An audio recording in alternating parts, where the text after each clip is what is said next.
What's up, everybody, and welcome to the Golf 360 podcast. I'm the host, Pete Popovich.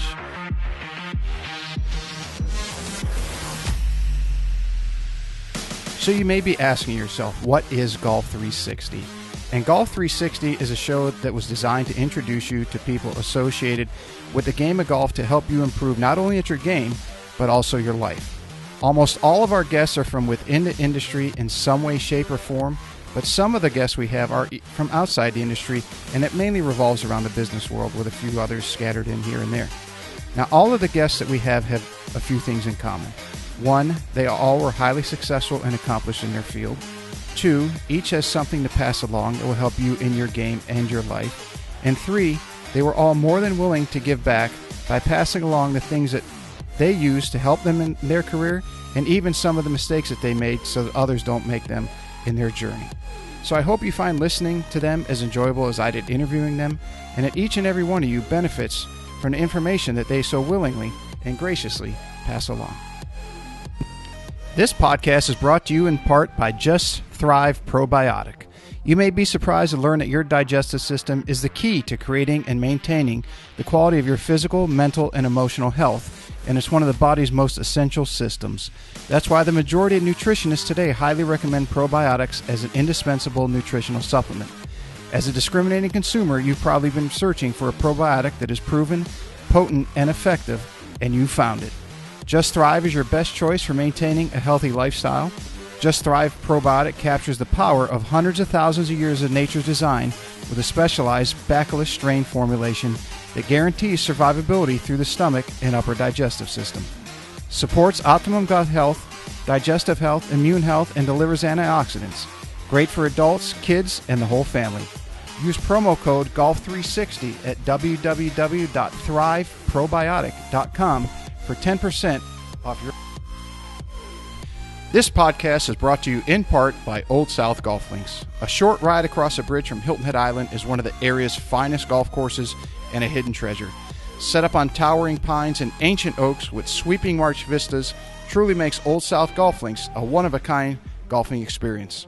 The Clyde Johnson design was named one of the top 10 new public courses when it opened, and it also takes full advantage of the natural beauty of the Low Country. Old South is a fun and unique challenge for golfers of every skill level and a favorite of both locals and visitors. Whether it's your first time here or you're a regular, you'll be treated and feel like family. From the bag drop to check-in at the fully stocked pro shop with both men's and women's apparel, to breakfast or lunch before or after your round, the staff is always ready and willing to help. Experience for yourself why Old South is one of the premier golf courses in the Hilton Head area and why it will quickly become a favorite of yours too. Visit them in person or online at www.oldsouthgolf.com, or to make it tee time, simply call the pro shop at 843-785-5353. Today's guest is Putting Theorist Geoff Mangum. So if you're wondering why he's a theorist and not a coach or instructor, you'll find out later in the show. If you haven't heard of Geoff, I wouldn't be surprised if you struggle with your putting, because he is probably the most knowledgeable person on the planet when it comes to putting, green reading, everything you can think about. Over 20 years ago, he was an attorney, and he used the same principles of preparing for a case in court, where you research and read everything you possibly can about a topic before presenting it to a judge or jury in order to win on behalf of the client. So Geoff has read and researched just about everything and anything written on putting, from stroke mechanics to physics, the eyes, putters and their design, greens, grasses, balls, you name it. And probably the most impressive, and where he and I connected really well, was the neuroscience in putting. Part of what makes him so knowledgeable is he turns over every stone to continue his learning. Whether it's a new putter, a training device out to the market, a different way of reading greens, stroke theory, or something else, he will study it and research it to no end. And this is probably where he's rubbed the establishment the wrong way, in that he has challenged the old way of teaching putting, and some are really put off by his presentation or his method or the way he goes about it, even though he's just really trying to help, and you understand that once you get to know him or when you hear today's interview. There's one thing for certain. He knows putting better than anybody. Whether you like him or loathe him, you can't deny his knowledge, and because of that, he has my utmost respect. There was so much information we tried to pack into today's show, and we only scratched the surface. And I'm sure Geoff's going to have to come back so we can dive deeper into putting. Today was a starting point, so I trust you enjoy our conversation. Live with Geoff Mangum, the Putting Theorist. Geoff, thank you a million for taking the time to come on the show. Sure thing, Pete. I'm going to warn people up front. You and I, when we talked the other day, just to get a brief idea what we're going to talk about, that conversation lasted over an hour, so I'm sure today is going to not be short. So forewarning anybody who thinks this is going to be your typical 20 to 30, 40-minute podcast, with the amount of information you have in your brain and what I've learned from you and picked up and teach and so forth, I'm sure this is going to be a lengthy one, and I'm sure we're going to have to do a couple more. So just forewarning the listeners out there. Just go keep it simple, too. One thing I wanted to start with is that I thought was very unique and pretty cool. Your signature, whether you sign or respond to something, an email or so forth, for a long time, and I think it still does, says Putting Theorist, right. Not coach or instructor or guru or what have you, like some people might do. So can you just elaborate a little bit on where the theorist came about and the thinking you had behind that? Sure. I was a lawyer for 15, 20 years, and then I quit. And then I had time on my hands, and I took up golf again, and I was about 38 years old. And the lawyer doesn't want to waste a lot of time getting back up to the competency level. So I studied golf again at age 38, the way a lawyer might study an alien field of expertise like airplane avionics. Airplane crashes, the widow comes, says, sue them, give me some money, they killed my husband. Yeah, I don't know anything about avionics. I don't know anything about electronics, airplane control systems and all that. But within a month as a lawyer, I'm going to know more than anybody that ever designed or built or installed or operated one. And that's what lawyers do. They just go after it, so that they don't leave any stone unturned, so they can actually know all the weak spots that somebody's expertise might have. And that's kind of the way you win cases too. You go after the defendant's experts and the defendant's lawyers, and you know more about it than they do, so that when they get around to the weak point in their case, you just bust them wide open. Mm-hmm. All right. So studying golf like that, it takes about 5 years to gather everything together and sort it out. What you want to do is you want to not waste time as you go through the materials. You want to read it purposefully. So what you do is you organize, first of all, why are you reading something? And that means identify what the skills are.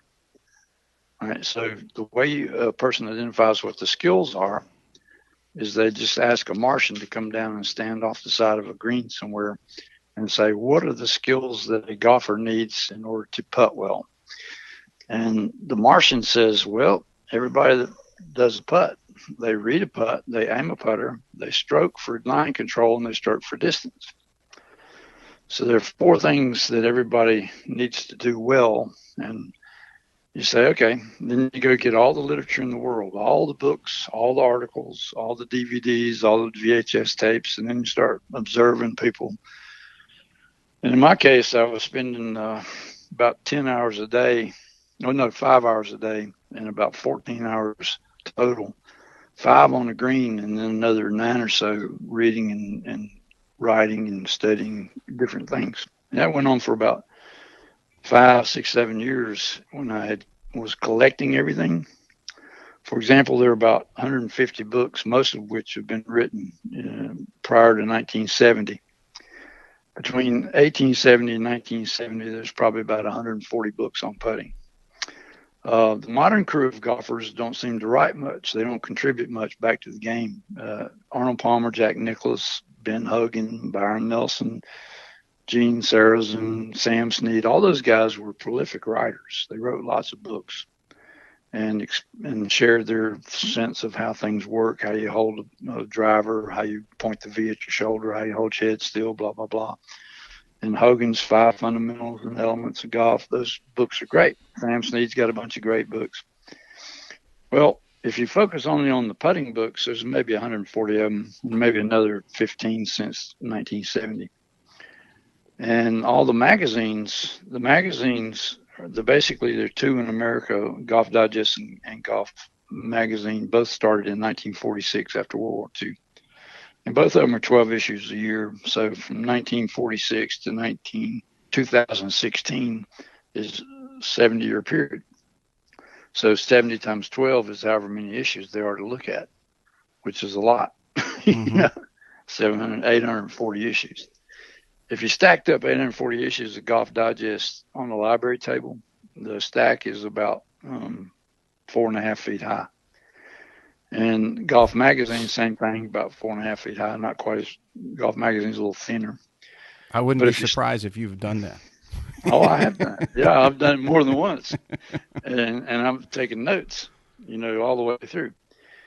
In fact, I've compiled all my notes in a 1,068-page outline of everything that golf has ever said about putting, which I freely distribute to people that want to get a copy of it.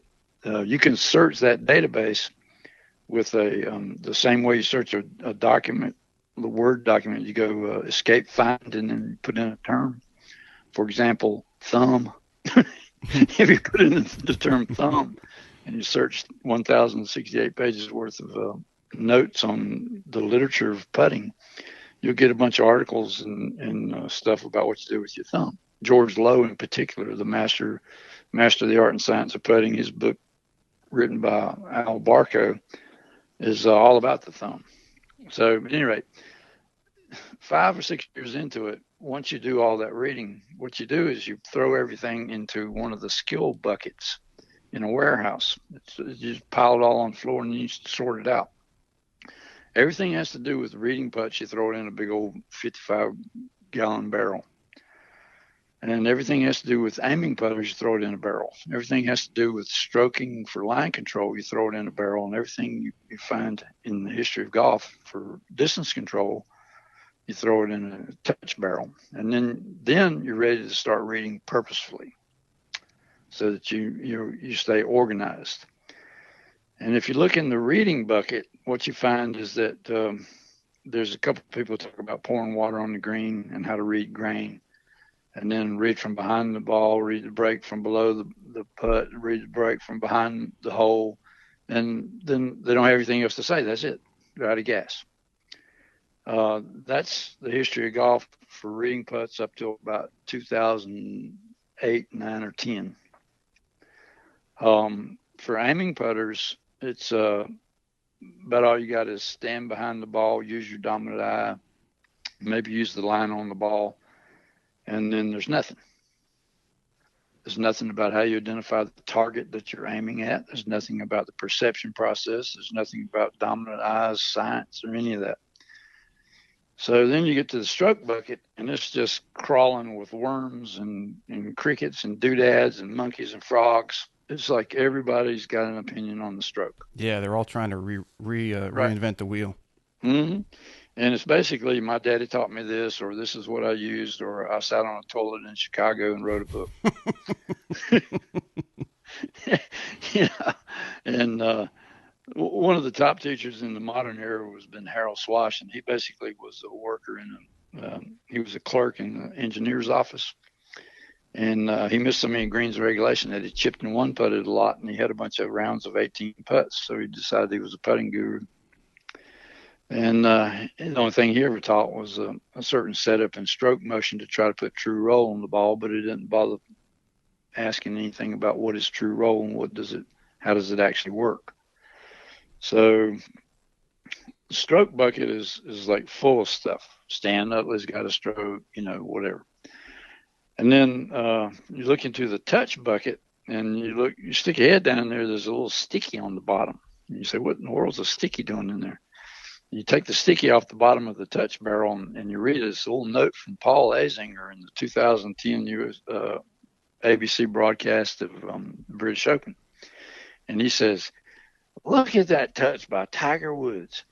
You can't learn that. You have to be born with that. And so according to Paul Azinger, who is not known as a great putter ever, don't bother trying to learn touch. There's nothing you can do about it except just hope your parents had good DNA and you got it Right. too. You selected. You came from the right gene pool. But Right. hey, but before I want to get into your 4 skills, but I don't Sure. want to. I don't want to tease. I want to kind of tease everyone into it, but not get there yet. Right. I, Well, basically, you asked me why I'm a theorist, okay. and I'm sorry. Right. that's okay. The answer is the Martian told me there are 4 skills, and then when I read the history of everything ever written in the history of golf up to about 2005 or so, there's nothing in there worth talking about how the skills actually work. And so, and that's number one. I'm a theorist because I started deciding to solve these issues personally for the first time in the history of golf, somewhere around 1995, 98. I started working on that, and I've been continuing researching it. The second thing about a theory is you got to know what is a skill. A skill is not just an ability to do something, it's ability to know how you do it. And there's a knowledge component of skill that people in golf don't seem to appreciate. More about that later. The third thing about a theory is that you have to integrate each skill. The reading of a putt is based on ball speed. You have to know a good ball speed. You have to be familiar with it. And you have to be able to imagine with it and predict with it. And then you have to be able to execute the same ball speed. If you can do that distance control skill and know how that works, then you can generate predictions of curves that are accurate. So reading a putt and distance control, those 2 skills are connected at the hip, and they're elusive and difficult and require a lot of learning skills and attention and knowing how things actually work. The other skills of once you got a curve, there's a start line, that's where you aim. And once you got a start line and you've aimed your putter face, that's where the stroke goes for line control. Those are simple, direct, and they do require some knowledge about the body mostly, but they're not very complicated in terms of what's required for you to do. So the theorist is he has to know there's 4 skills, has to know what is a skill, and has to be able to integrate those skills so that when you teach distance control, you understand that that's the foundation of reading putts. When you read a putt correctly, the line and the stroke are not optional. The aim and the stroke are not really optional. So that's pretty much what the theory is about. There's other parts to it too, about how do you be an effective teacher? How do you talk to people of different education levels and ages and experiences? Mm-hmm. Yeah, I think Dr. Howard Gardner from Harvard is one of the world leaders on intelligence levels, not how smart somebody is, but how they process information. Right. And you're absolutely right. I was fortunate enough to find out about him a number of years ago. But yeah, again, you and I agree on a lot of different things, if not just about everything. Right. How did you get into putting? You know, what was the fascination? Well, I hated law. I quit it. I was pretty successful at it, but I just didn't want to continue associating with that class of people. Mm-hmm. They're just not nice people. I say that if you take a CPA and suck all the life and imagination out of it, that's a pretty good start on a lawyer. So I just didn't want to hang out with those people. So fortunately, I had a great marriage, and my wife didn't mind if I did what I was doing. I basically spent a lot of time learning golf and doing different things, just to make ends meet. But while I was doing golf, I mean, I really went nuts in terms of time and devotion, trying things out. Be stuff like, learning how Bobby Locke did it. I would go get the old newsreels from the 40s and 50s from England, according to the Pathé News Broadcast Network, and get the old digital movies of Bobby Locke putting, and then read everything he had ever said about it. Track down everybody that ever caddied for him or walked around with him, and read all the social history of Bobby Locke coming to the United States and beating everybody. And then I would work on Bobby Locke's stroke for a couple of years. I mean, I would do it literally for a couple of years. I did Gary Player stroke for a couple of years, a little stop and pop stroke. Mm-hmm. I did Horton Smith strokes. I did Walter Travis, Willie Park Jr., Ben Crenshaw, Lauren Roberts. Those are the biggies. And I just basically did everything they said do for more than a year each, just to see if I could kind of comprehend exactly what they were saying. So you kind of So absorbed to understand it better from not just an outside absolutely, perspective, but yeah, internal. absolutely.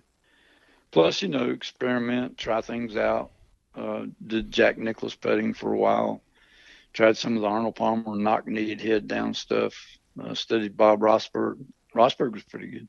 Mm-hmm. So, You, you know, you would, and you would play golf. You're from North Carolina, so it's a warmer climate. You play golf as a kid growing up, or you didn't, or did you play not until just you're kind older? of late teenage years up to about college starting somewhere, 18, 19 years old, then on off to college. Didn't do it again for a while. Mm-hmm. So there's about a 20-year gap from young age golf to reconnecting with golf at age 38. What was the gravitation towards putting as opposed to, say, full swing or wedge game or any other facet? Well, once I started, reconnecting with the golf as a set of skills, full swing, iron play, trouble shots, course management, and putting. It just was obvious that nobody knew anything about putting, and that it was only like 5% of all the written material even brought it up. And the 5% was repetitive, inconsistent, vague, and stupid. So when I looked at the full swing stuff, my first conclusion was, well, I'm not going to be the greatest ball striker in the world, and I'm not a big, powerful person that like a PGA Tour player, 6'2" and a half, 235 pounds, hits at 290, 300 yards on average. I wasn't going to do that, so I just picked whatever was. There were there were 40,000 different books on swing. That's ridiculous, and it's like 150 on putting. So, Path of least I, resistance, eh? yeah, I mean, I was in the 90s, and so the top dog in the 90s was Faldo and Ledbetter, and Ledbetter had pretty books with pretty pictures and stuff. And so I read all the Hogan and the Nicholas and the Sneed and all that was good stuff. But I was just trying to get through the swing stuff to get a minimal competence of hitting it, and I didn't actually get that for a long, long time. I'm pretty good at swinging the driver now and swinging irons. I'm pretty straight, Mm-hmm. pretty fairly powerful, and but it was just pick a basic swing guru and then go for it. I was too busy studying putting. The fascination with putting, I guess, was nobody knew anything about it. It wasn't long before I knew more than anybody in the world's ever known about it. Did you have any mentors, anyone that kind of helped you along in the early stages? No, no, no, no. I had one guy that helped me play golf, but he was like a scratch golfer from his teenage years, and he liked to go play golf. He was a lawyer. He'd go play golf in the afternoon, try to find somebody to bet with. And he was a little bit vain. He watched me grow as into the greatest putting instructor in the history of the game, but he would never ask me a question about his putting. Amazing, isn't it? He would send me to teach his kids and stuff, but he wouldn't ask me personally. We were playing all the time, me and him only for 5 hours a day, and he would not be putting well, and I'd just keep my mouth shut, and he wouldn't ask me. Eventually one day, about this went on for 20 some years, and eventually he asked me a question on hole number 6 where he missed the 6-foot putt.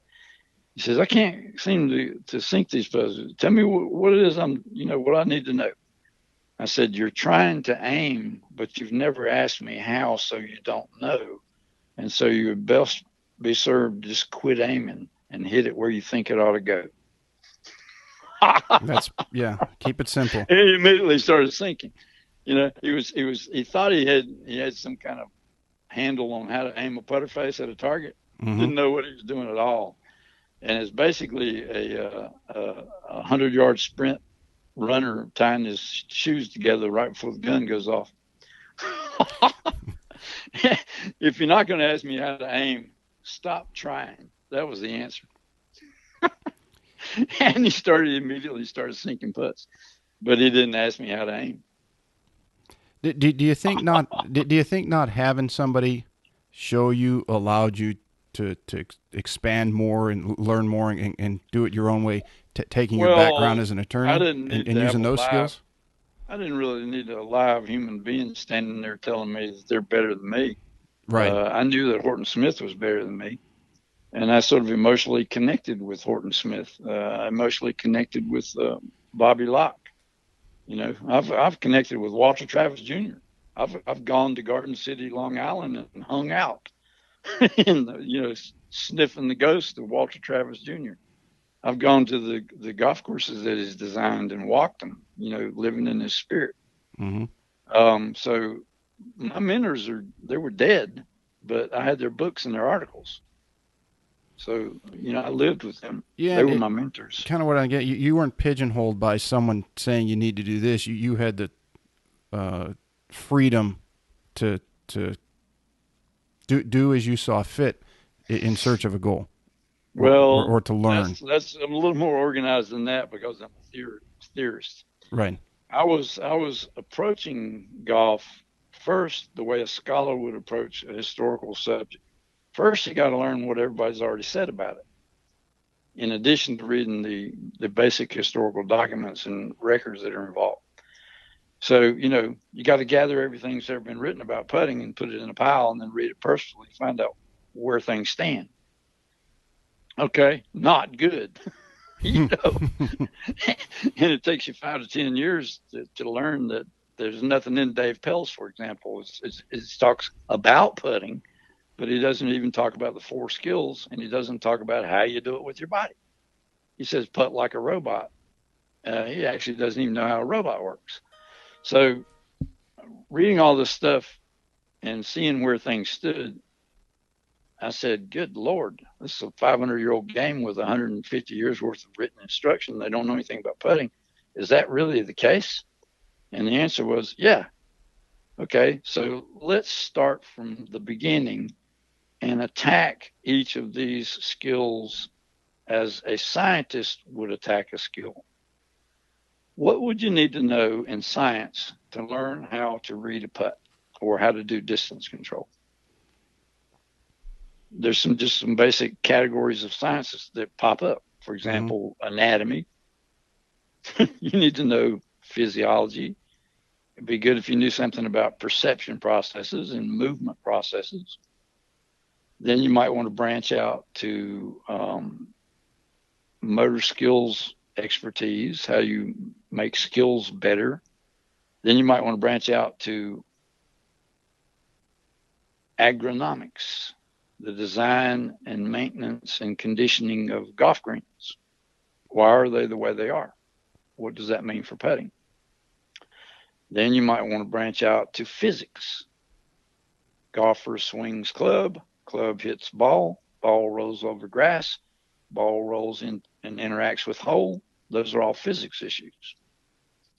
So you want to know something about the physics. I've been a lifelong student of physics, so that wasn't really a challenge to me. That was just a fun opportunity to get into the physics. Other things might be ergonomics. How do you design tools for performance?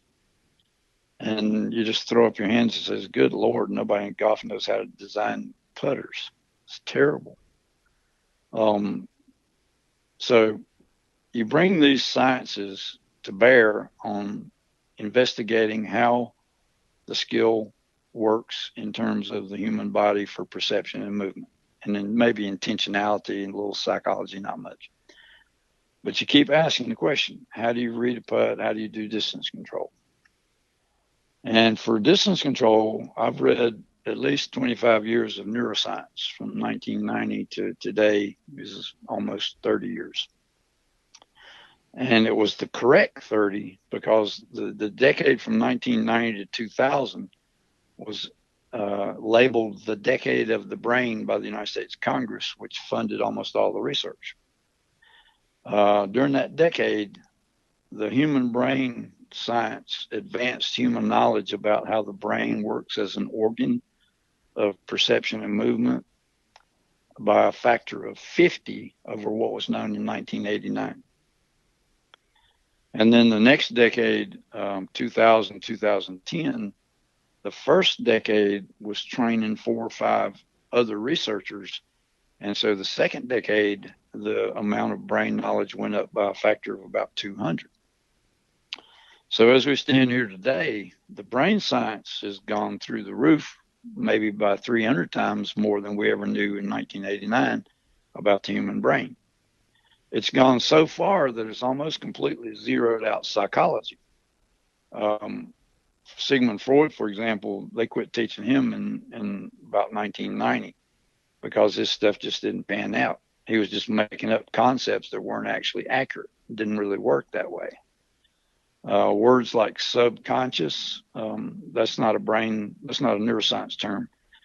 Neuroscience defines aware in the mind or not aware in the mind. There's no halfway, dark and shadowy awareness. It doesn't work like that. How all the different parts of the brain connect, how the emotional brain connects with the logic planning brain, how perceptions come in and formulate the movements, how the perception habits shade and influence the movements, how the movement habits are good or bad and make different perceptions funny. That little seamless perception movement is called action in neuroscience. And so it's not really perception alone or movement alone. It's action, how the perceptions comes through the brain and takes advantage of inherent capabilities, past experiences, and all that sort of thing, biases and bad habits. And so the theory part is to learn everything you could possibly learn in perception and movement by anatomy, physiology, psychology, and neuroscience, and apply that strictly to reading putts, doing distance control, then doing aiming and doing line control. That's the big contribution that I bring to golf, is I've actually sorted out how these things work for instincts. How you read putts by instincts, I teach that, and I'm the first and only one that really does. How you do distance control, how the body actually accomplishes that, what you do to operate your body as an instinctive championship animal, not as a human student.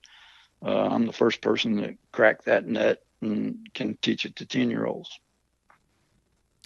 So that's the part that I bring to golf. I kind of have to claim my legacy because nobody really much appreciates what exactly I've done about that. But before me, there wasn't any way to teach how to read a putt. Right. I remember when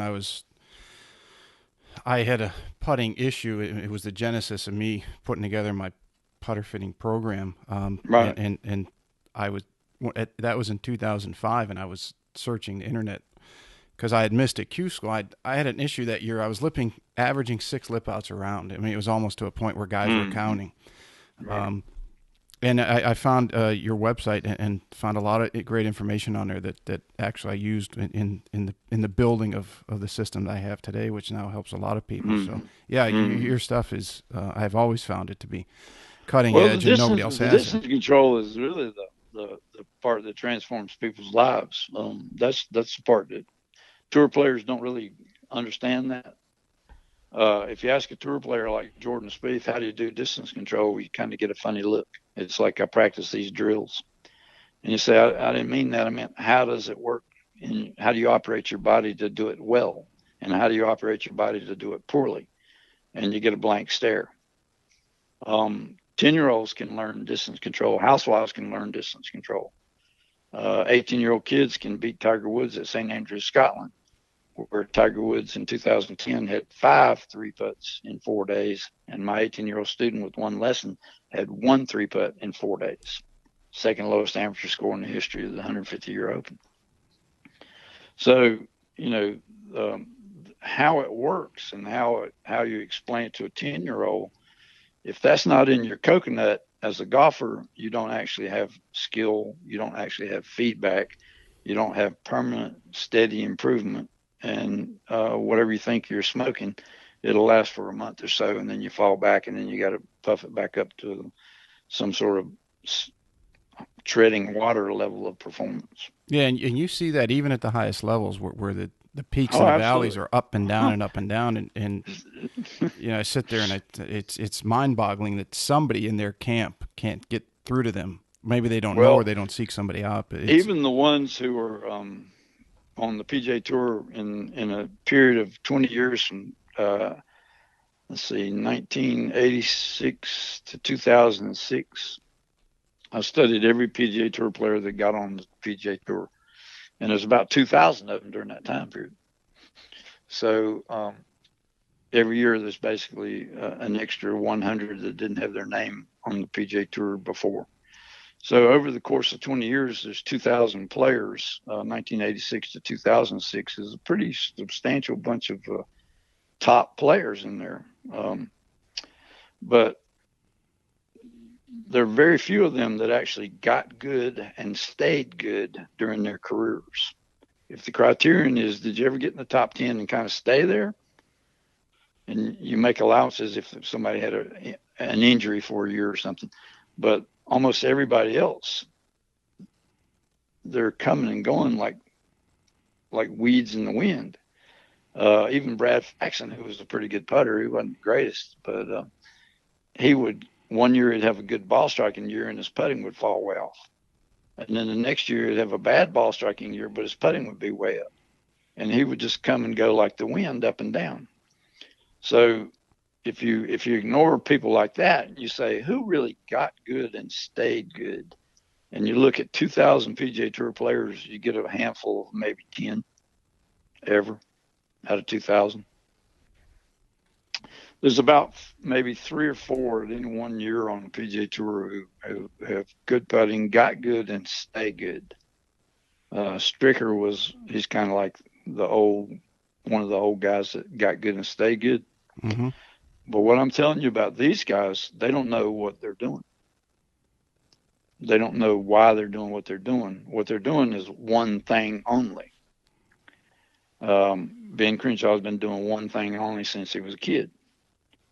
He has a very leisurely tempo.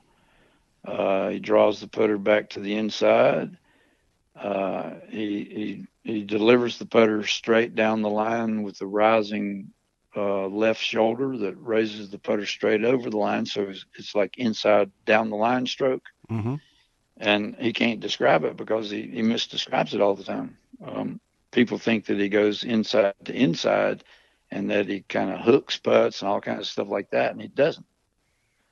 He's inside down the line guy, and you can see that in any photo you take of him with the putter face 2 feet past impact down the line. If you're from the hole looking back towards his body, you'll see that his putter is hewing straight above the line in a vertical plane in the through stroke. Bobby Locke had the same kind of thing, and people always say, "Oh, he hooked his putts."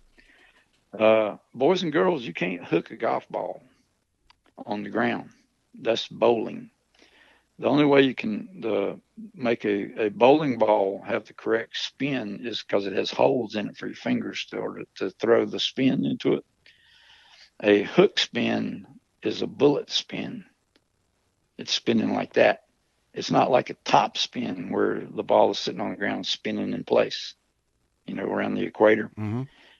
There's like 3 spins. One is the spin of the ball rolling towards the hole, that sort of don't wobble kind of plane. Then there's the top, where the ball is sitting on the ground spinning. That's cut spin or side spin. But bowling and hook spin, that's a bullet spin, like a bullet coming out of a rifle. You can't do that with a putter. So, boys and girls, Bobby Locke did not hook his putts.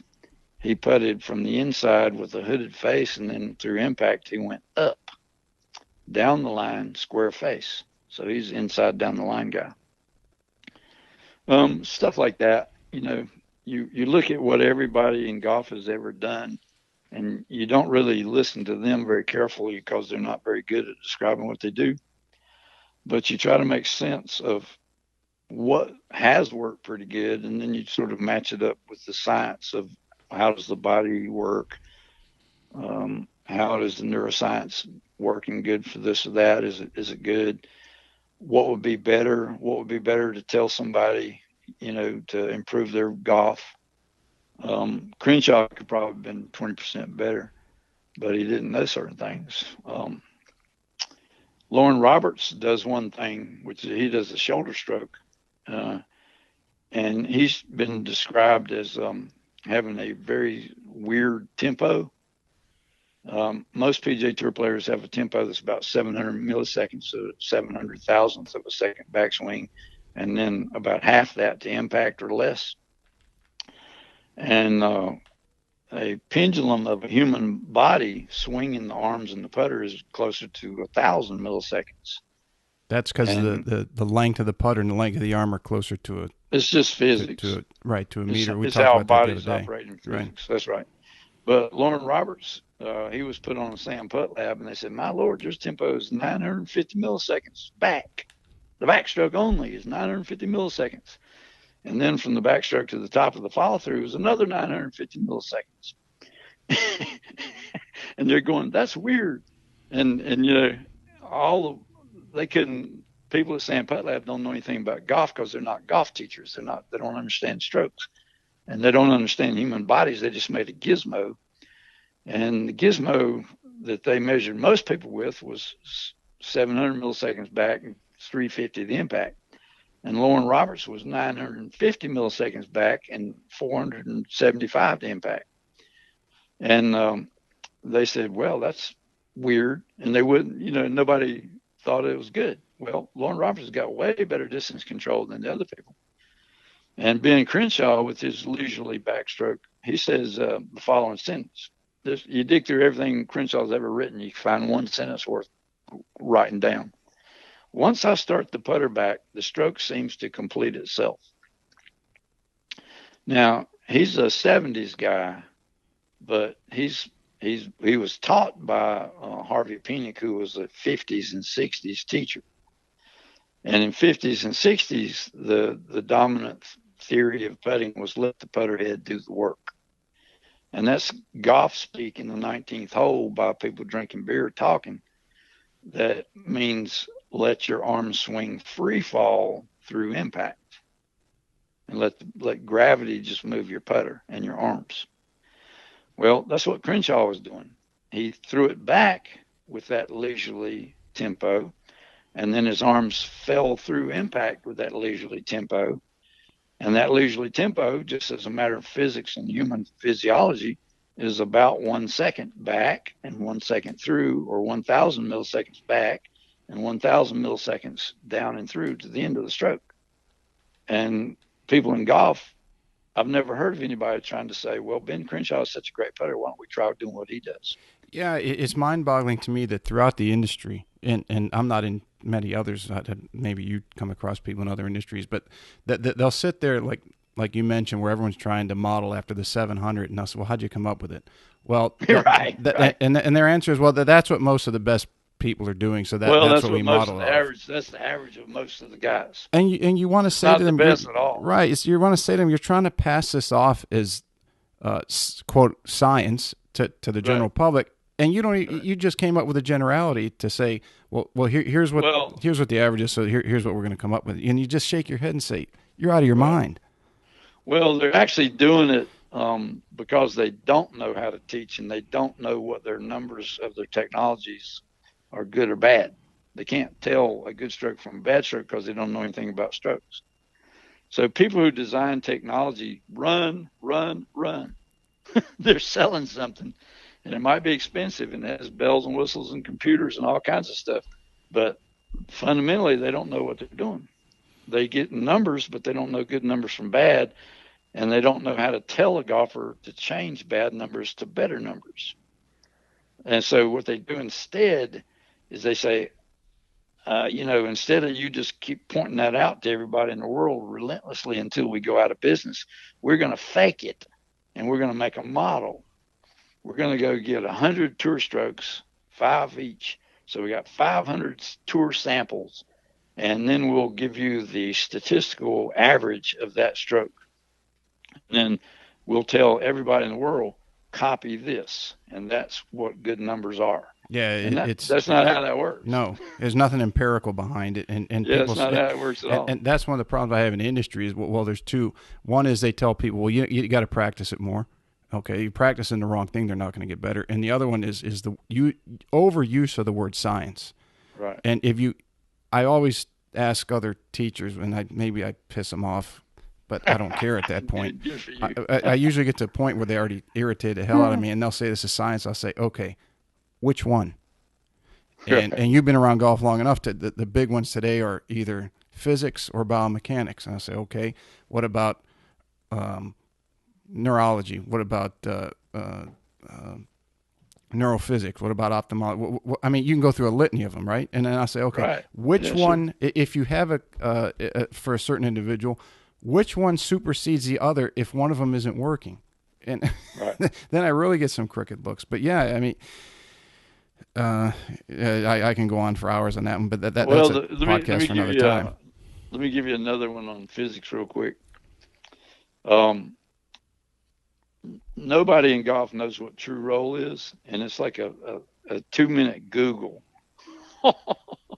You can get the physics of true roll, and it comes out in a real simple little formula. What changes skid to roll is the grass friction. Mm-hmm. And there's a formula that says when the skidding is completely changed over to only rolling, when true roll happens. And I've never met anybody in golf that's actually Googled that issue and found out what that number is. The number is whatever velocity the golf ball has when it first engages the grass of the green and starts to feel its friction. Whatever velocity that is, and let's just make up a number, 100 inches per second. Whenever the grass has reduced that number to 70% of its starting value, and in this case it would be down to 70 inches per second, no more skidding, only roll from that point forward. All right. So it's stupid. You could just find it out if you just Googled it and take about 2 minutes to learn it. But nobody at Titleist or Yes Putters or Callaway or Paul Hurian and Quintic Putters or Sam Putt Lab and all these people that do putter fittings, and they're saying, well, this putter has better true roll than that putter. They're complete numbskulls. The putter doesn't have anything whatsoever to do with that 70% reduction that the grass friction does. The putter might give you backspin and might give you forward spin, but they don't know. As scientists, they're just terrible. They're bad scientists. They don't even look up the physics. They don't look at their data. They can't think about their data, and they're not even, the right purpose of looking at the data is to understand how the phenomenon actually works. But they're just trying to sell stuff. And so what they do is they miss this one thing about the putter face that gives it backspin versus the putter face that gives it forward spin. If you've ever looked at any of their actual multi-frame pictures of this putter versus that putter, they'll have one that takes 18 frames to get the true roll, and then they have one that takes 12 frames to get the true roll, and they'll declare the one that got the true roll in 12 frames is the much more valuable putter, so buy that one. The truth is that a backspin putter at 45 degrees backspin is converted to 45 degrees in forward spin by the grass in the first 2 inches. And after the first 2 inches, there ain't no difference between putter A and putter B. The thing that they also ignore is certain putters hop balls into the air off the putter face. Mm-hmm. And all these numbskulls, and I mean, these people do not know any science whatsoever. The name is Paul Hurian is one of them, and Quintic Putters, and Christian Marquardt at Sam Putt Lab do not know diddly squat about putters, putting, physics, or any of this. But they include in their multi-frame pictures of what happened, the ball in the air when they're judging the skidding. Balls in the air are completely irrelevant to skidding. And if you know anything about balls in the air, if you hit a ball with 45 degrees backspin, the backspin also does not change while it's in the air, but they don't know that. So they include the backspin in the 18 frame bad putter line of images, there's like 5 inches where the ball is in the air hopping, and then once it engages the green, the backspin, any backspin that was coming off the face of the putter face is washed out in 2 inches, and then you should be comparing apples and apples from that point forward only, but they don't do that. It's even worse than that.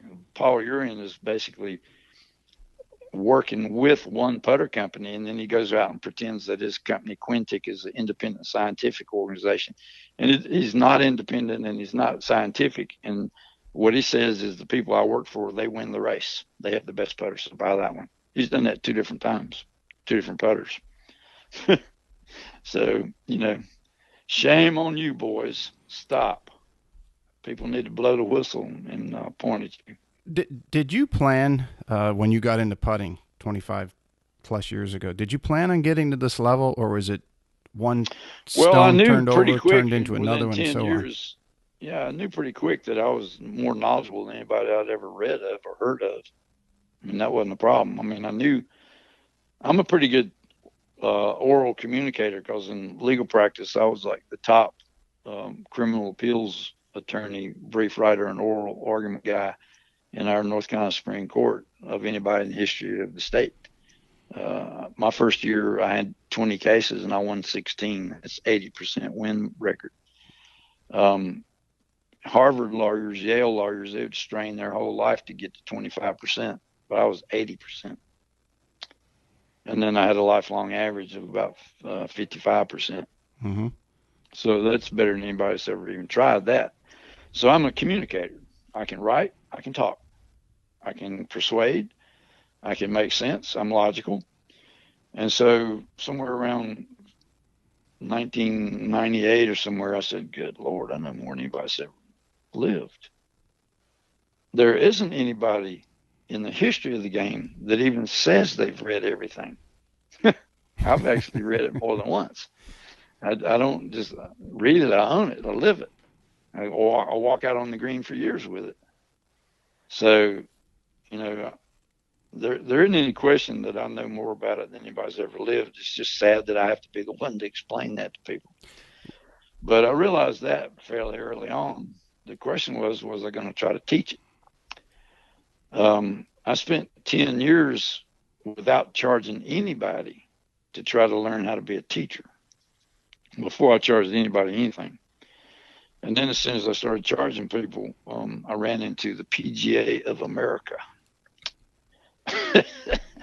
They don't want any competition. And I've had some very unpleasant experiences over 25 years with PGA of America people.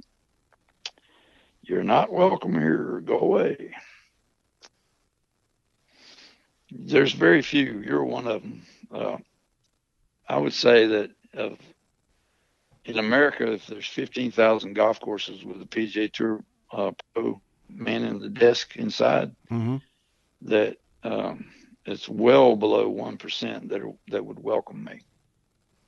The rest of them are just set on antagonism because that's the PGA way. Well, if you're not PGA, you can't come in. I think it, to some extent, there are cracks in that armor, right? I don't. Well, think, there is. I a don't little think bit. Butch Harmon's in the like PGA. Kind of like the younger guys cracked it. Right, and there's a few guys that I know now who are good teachers, full swing mostly, and some short game guys who are not in the PGA, and they didn't see the benefit. The PGA's been losing their grip on the reins of golf because they kind of basically. Golf in the 70s was 12.5% of America played golf, and that was 12.5% of 200 million. That was 25 million. Golfers today, if there's 25 million, I don't know, it's probably 24. But of 320 million Americans today, that's about 7.5%. So from 12.5 to 7.5, that's not called growing the game. That's 40% of it went walking. Right. There's definitely an issue there. Yeah. So the owners of the golf courses kind of started to realize that the PGA is not all that great. And then there was kind of like the internet explosion allowed other people to get into teaching that wouldn't otherwise be allowed to. I mean, I've got, parents of golf kids that have been studying the swing for decades, no more than almost, lots and lots of PGA teachers. The curriculum that they teach down at Port St. Lucie in the PGA of America for full swing is plain Jane, cookie cutter, vanilla. Now go do your weird stuff and make yourself famous with X Factor and stack and tilt, and put a marketing name on something and see if you can make a buck. And the rule is nobody in PGA will ever say anything negative about your weirdo stuff. But if you're non-PGA, attack, attack, attack. Yeah, and it's too bad because there are good guys in the PGA. A lot of them. There's good guys outside like yourself, and if it's for the benefit of the game, I'm not meeting lots of them. I'm seriously telling you that you and the guy over at the Golden Bear, one guy in Florida, two guys. There are two guys in Florida that welcome me on their golf courses. Florida's a big state. Yeah, a lot of golf courses in Florida. Yeah. But there's only really two where the director of instruction says, "Hey, yeah, sure, come on." Maybe three. And in North Carolina, I've been living here, my whole life. I'm 66. And when I started all this in 1990, it took me 4 years of knocking on the same two doors to get PGA of America, the top two teachers in Greensboro, North Carolina, to let me even talk to them for 15 minutes. It took me 4 years of repeat visits, knocking on the doors. Do you have 15 minutes? Can I talk to you about what I've been learning? It would be a very interesting conversation. 4 years for both of these guys. It was horrible, just horrible. And I moved out of Greensboro about 6 years ago and lost whatever relationships I had slowly built up. I had built up relationships at two golf courses in Greensboro. One in Randolph County, which is Todd Hill's next county down, and one in Greensboro where one of the guys that took 4 years to let me talk to him, I taught everybody on his golf school. He has a golf school at the back of a driving range. I get along with him, but the pros in the pro shop, they're complete jerks. Even if I've been there 20 years, total jerks. When you're at the level that you are with all the research and reading, and we're pushing 3 decades of your study, when you come up with an idea or you're developing another theory on something as it relates to putting, right? Do you rely on anybody, or who do you bounce information off of? I can't. Everybody in golf that thinks they know science, they know numbers and only numbers, and they don't know the difference between numbers and facts. Mm-hmm. Science is about facts. Number is depends on how accurately you measure something, but the brain and instincts, they work with facts. It's kind of like Arnold Palmer got it right when he said situational golf. The brain is a pattern recognition machine. It recognizes patterns. And by recognizing the pattern of a break and a contour and a green speed and a distance, it's going to invoke the right instinctive size of the swing and the force of the swing just by the wiring, the instinctive wiring. But you got to drive the pattern recognition system. You got to do that on purpose. All right. So real science is numbers are approximately right and models are approximately right and might give you some insights by some funny little factors in the equations. But basically that's not how science actually probes how things work. The function of science is to learn how the phenomenon works. Reading putts or distance control, whatever you want to say. And just chasing numbers. For example, David Orr is one of the worst on the planet for this. He's got a Sam Putt Lab machine, so he gets numbers. And then he says, if I have more numbers than you, I'm a better scientist than you. And you say, okay, well, David, what do you teach? He says, well, every golfer is different. I said, well, what do you teach? He says, every golfer is different. You say, what do you teach for the stroke pads and face control? He says, every golfer is different. You're like going, well, what is it you do when you work with somebody with this so-called science? And he's basically saying, you show me how you do it, and I'll show you how to do it cleaner with fewer mistakes, but I'll clean up how you do it. That's not teaching improvement.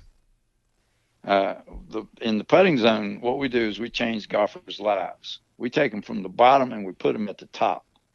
One lesson. We have a phenomenal record of one lesson changed people's lives. What David Orr's doing is just fiddle farting around with numbers to make somebody's little so-so pattern of doing something cleaned up a little bit. And it takes him a year or 2 years to do that. Stupid. So he doesn't actually know science. He's bad. But people who love science, love numbers, they're just the worst. And I can't get around this enough. Aimpoint fell in love with a physics professor who made a model of putting.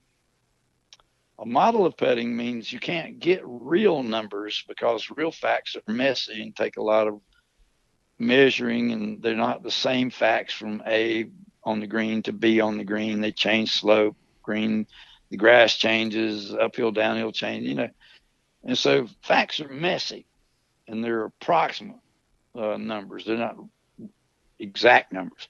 But a model says, can't deal with it. And so they assume away all the irregularities of facts and replace them with whistle clean model numbers. Every surface is one flat slope. The slope percent is known to many decimal places. The green speed is known and is completely homogeneous from ball to hole. No putt is hit with any skid whatsoever. No putt is ever hit with any hopping whatsoever. All putts are hit center face, square, perfect distance control. The arrival speed of the ball is the most ideal, theoretical, slowest ball possible for the widest hole possible for the ball hole interaction.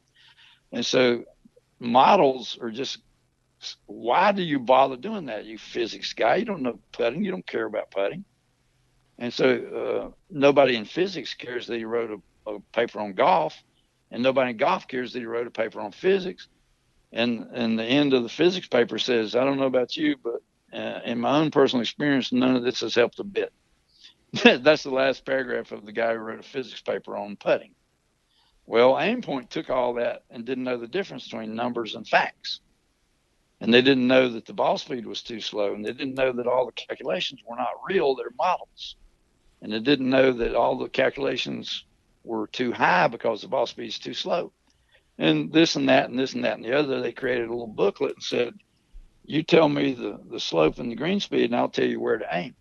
Well, that's not a skill. That's not a skill. The skill is not look it up in the book.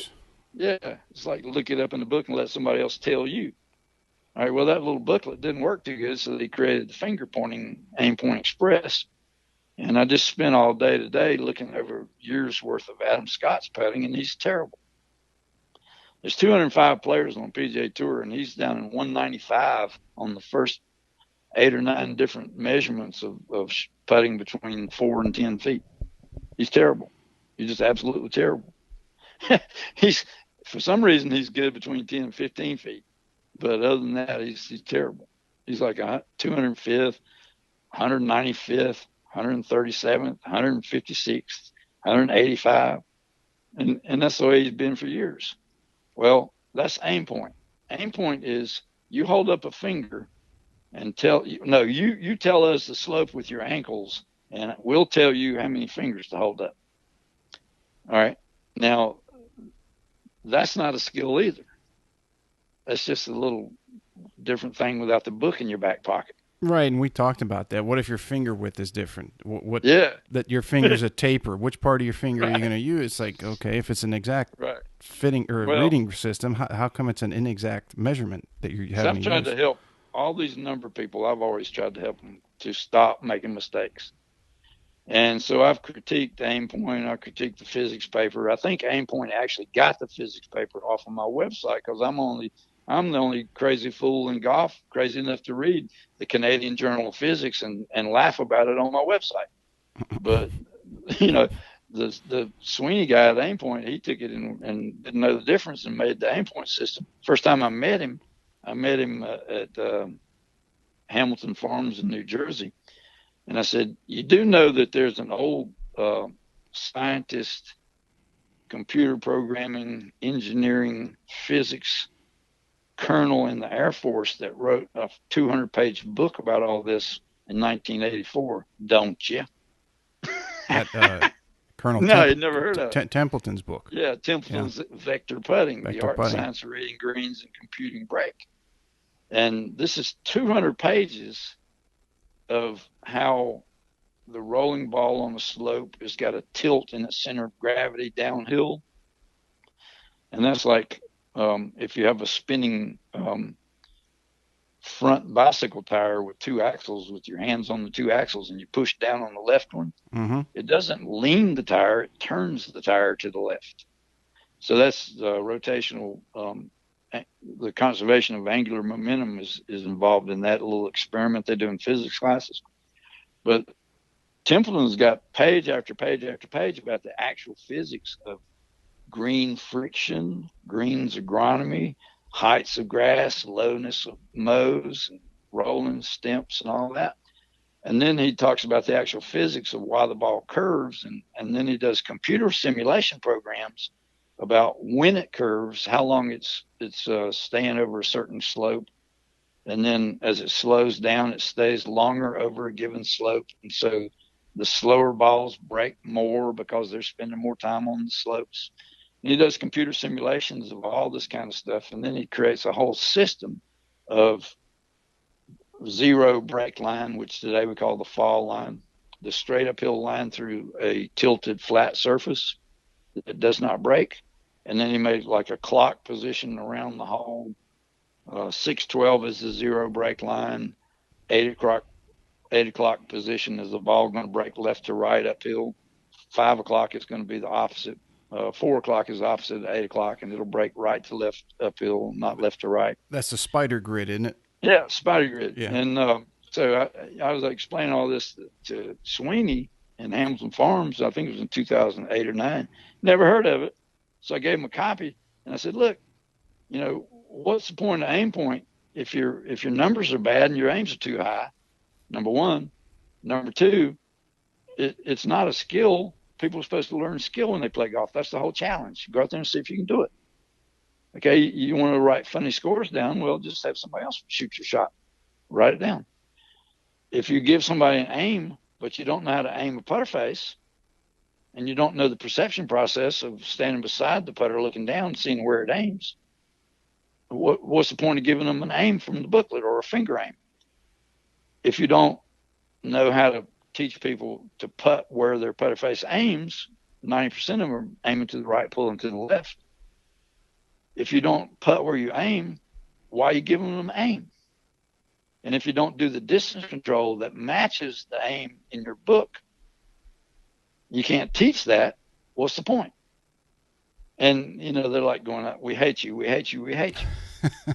So anybody who takes a class from me, they need to be forewarned that Aim Point has got in their little teacher contracts with professionals, pros, teaching pros, that if they take a class from me, they're going to automatically be kicked out of the Aim Point.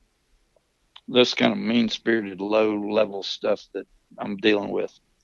I'm trying to help these people not hurt golfers.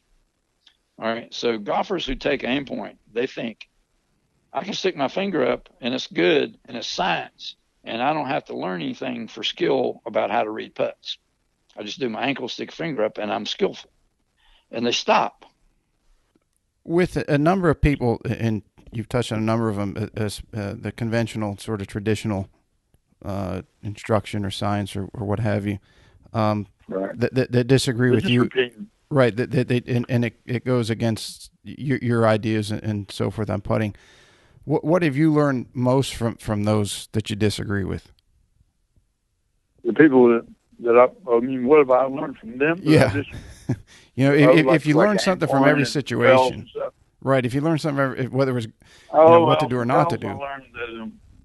I learned from Pels that you can lie about your research, and if nobody knows where your research is, you can get away with it.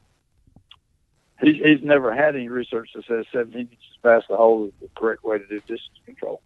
He's never had that. And I've actually found his research and read it, and what he says is there's no such number.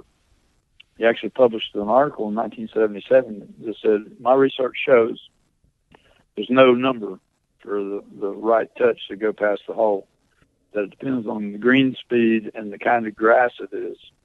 And if it's bent grass and tournament quality condition, it's 5 to 10 inches past the hole. And if it's Bermuda grass and not so good quality condition, it's 30 to 40 inches past the hole. 30, 40 is quite a bit. That's his actual research in 1977. So he started telling a whopper in 1983. He said that he had scientifically proved that 17 inches past the hole was best for all putts. And he has no research that ever said that, and his own research says the otherwise. And so it's fair and free to say that he's lying about it, because he's in print saying that what he said in 1983 is not correct. And what he says in 1983 is completely at odds with what his research shows. And that's kind of bad science. That's kind of, that'll get you kicked out of a scientific convention. That'll get you kicked out and don't ever come back. Let's move on to your what is, I would guesstimate. Sure. You correct me if I'm wrong. Sure. Your system, Sure. which is the building blocks of yours, is the 4 skills of putting. Right. So I want to. I'll let you go ahead and describe each and go into them. It's basically reading a putt is predicting the curve. Aiming the putter is identifying the correct start line of a curve. Stroking where aimed is what else would you do if you're not going to stroke it where you aim, 90 degrees off the putter face, or why bother reading and aiming?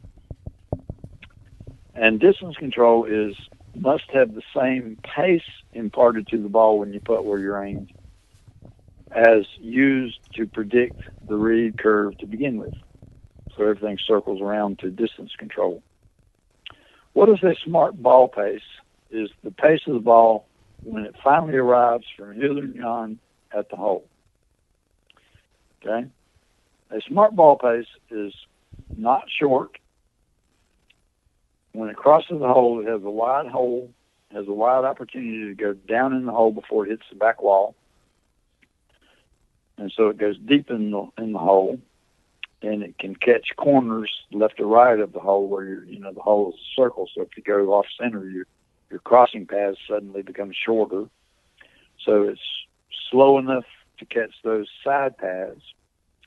And if you miss the hole altogether, it's slow enough so that it rolls 2, 3, 4 more times and then stops within 2 feet of the hole for an easy comeback.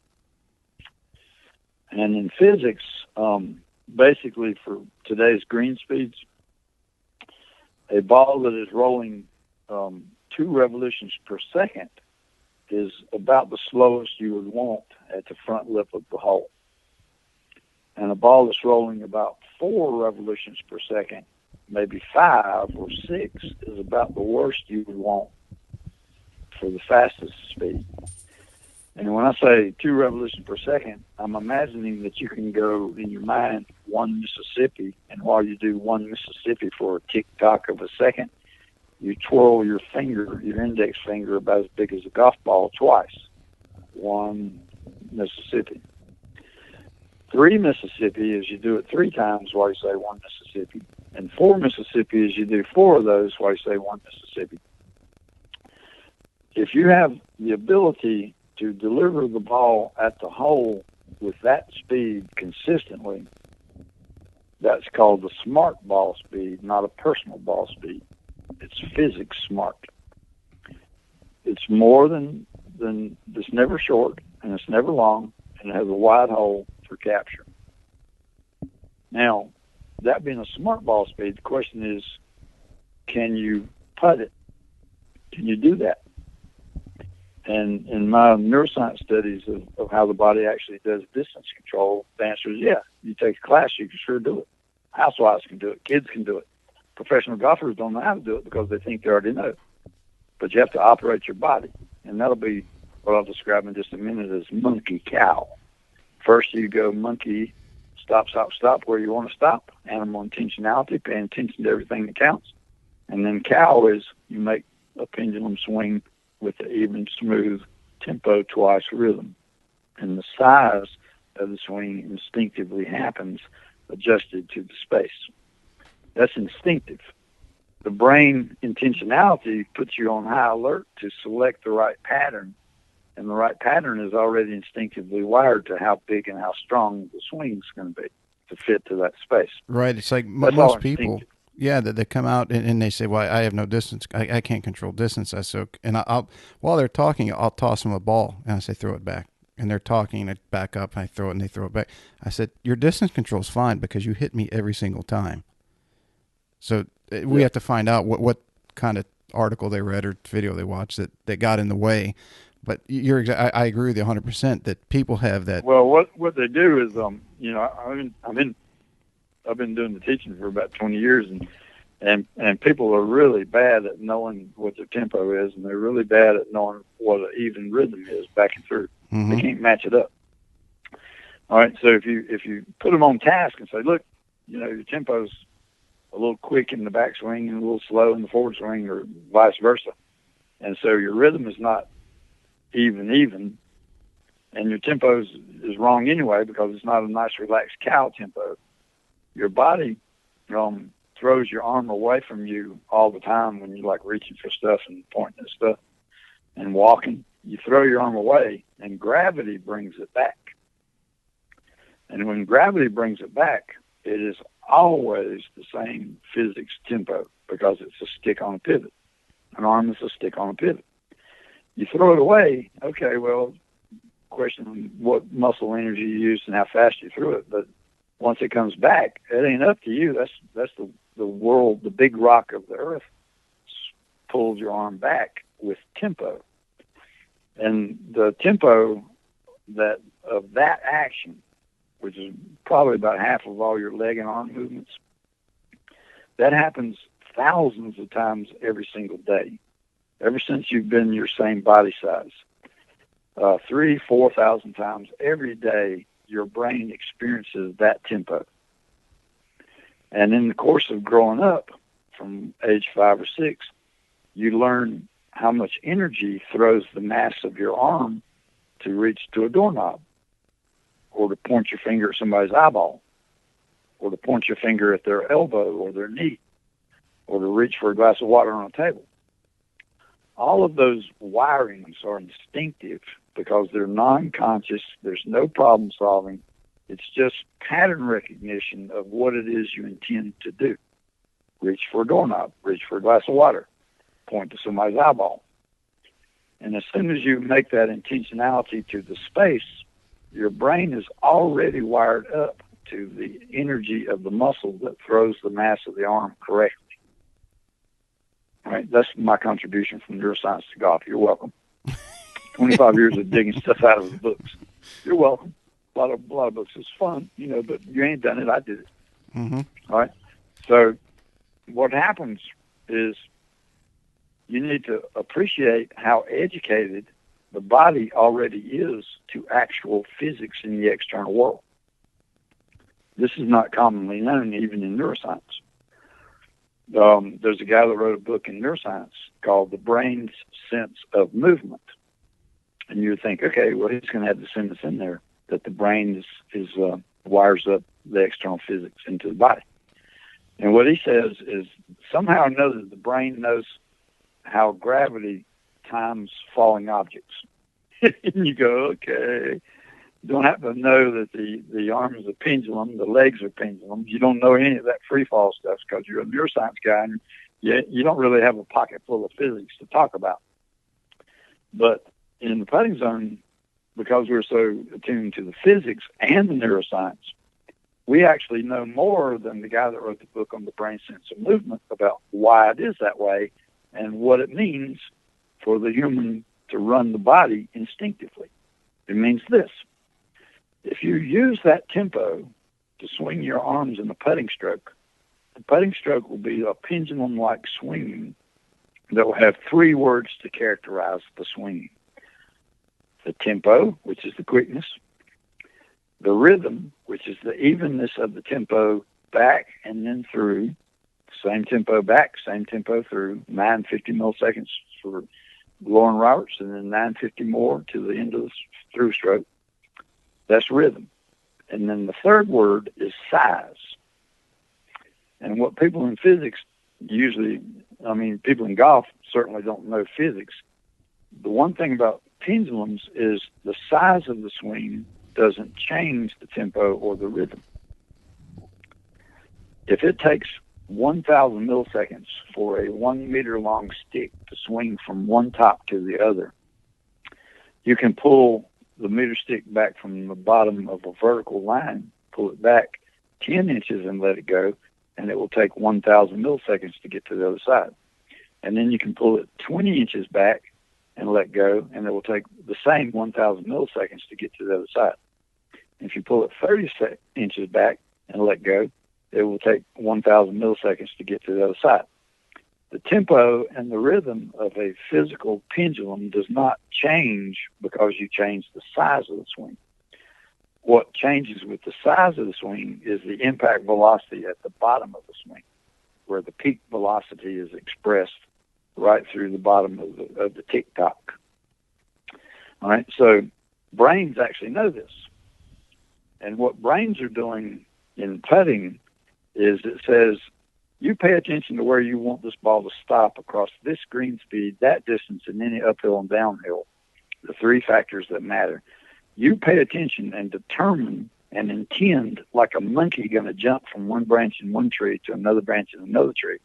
You intend to do a good job to stop the ball behind the hole so it doesn't go long. And then the instincts, pattern recognition, gives you the correct size of swing that matches that with your tempo and rhythm. But it's using the standard tempo that you're most educated 4,000 times a day with. You're getting 1 million doses of that tempo, rhythm, swinging, and sizing every year you're alive. And so ever since I've been 16 years old, this tall, I've got 50 million lessons of that nice, leisurely, relaxed tempo, swinging rhythm and sizing those. That's why you want to point to somebody's eyeball. There's no question what you do. You just throw your arm up. That's right. It's by instincts. And right, so you're operating.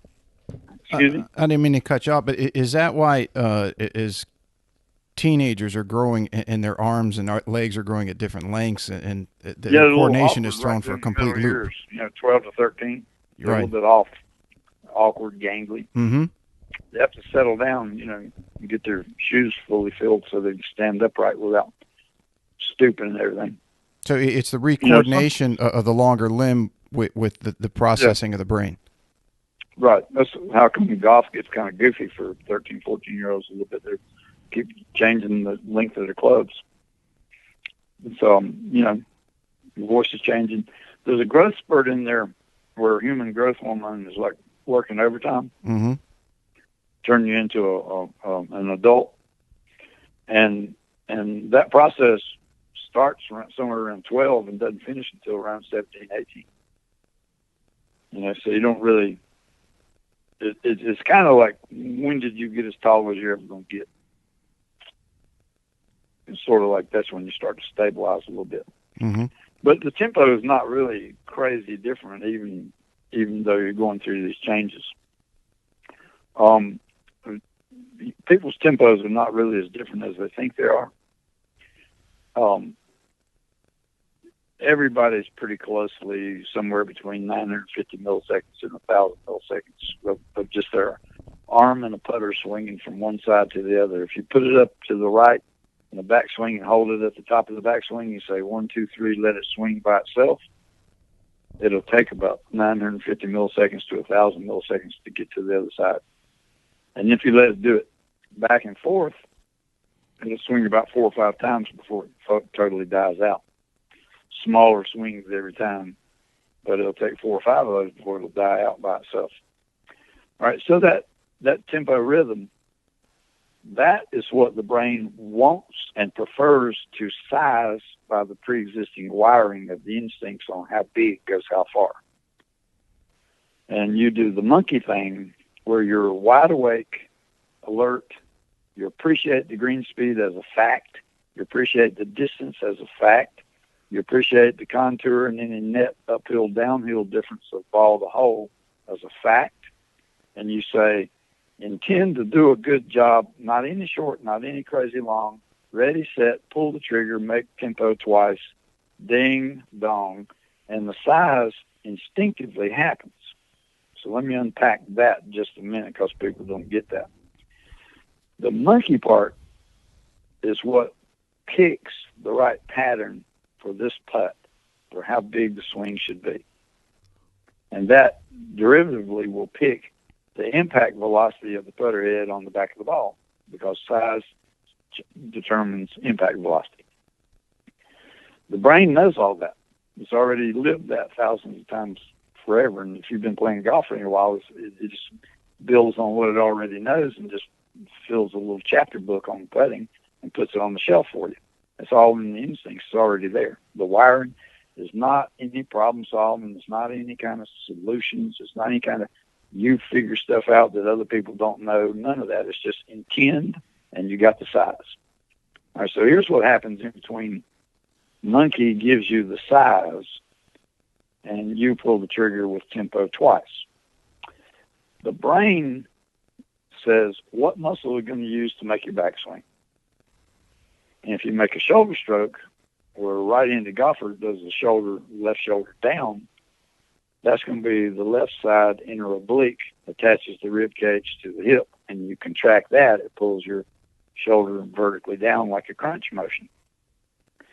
If you use an arm swing, there's two ways to do it. One is to pull back with your right, either with your arm or your elbow. If you do it with your arm, with your armpit, there's a muscle that wraps over the top of your shoulder down the side, outside of your upper arm. And when you contract that one, it's like pulling the bucket up out of a well. It pulls your arm away from you to the side of your body. That's a dorsal muscle. The preferred way to do it is to not use the rear hand, but to use the front arm. And the muscle that pulls the front arm across the middle of the body into a backstroke is the pectoral muscle. The pectoral muscle of the left arm is going to connect the bones of your rib cage just above the heart across to the upper bones of the upper forearm.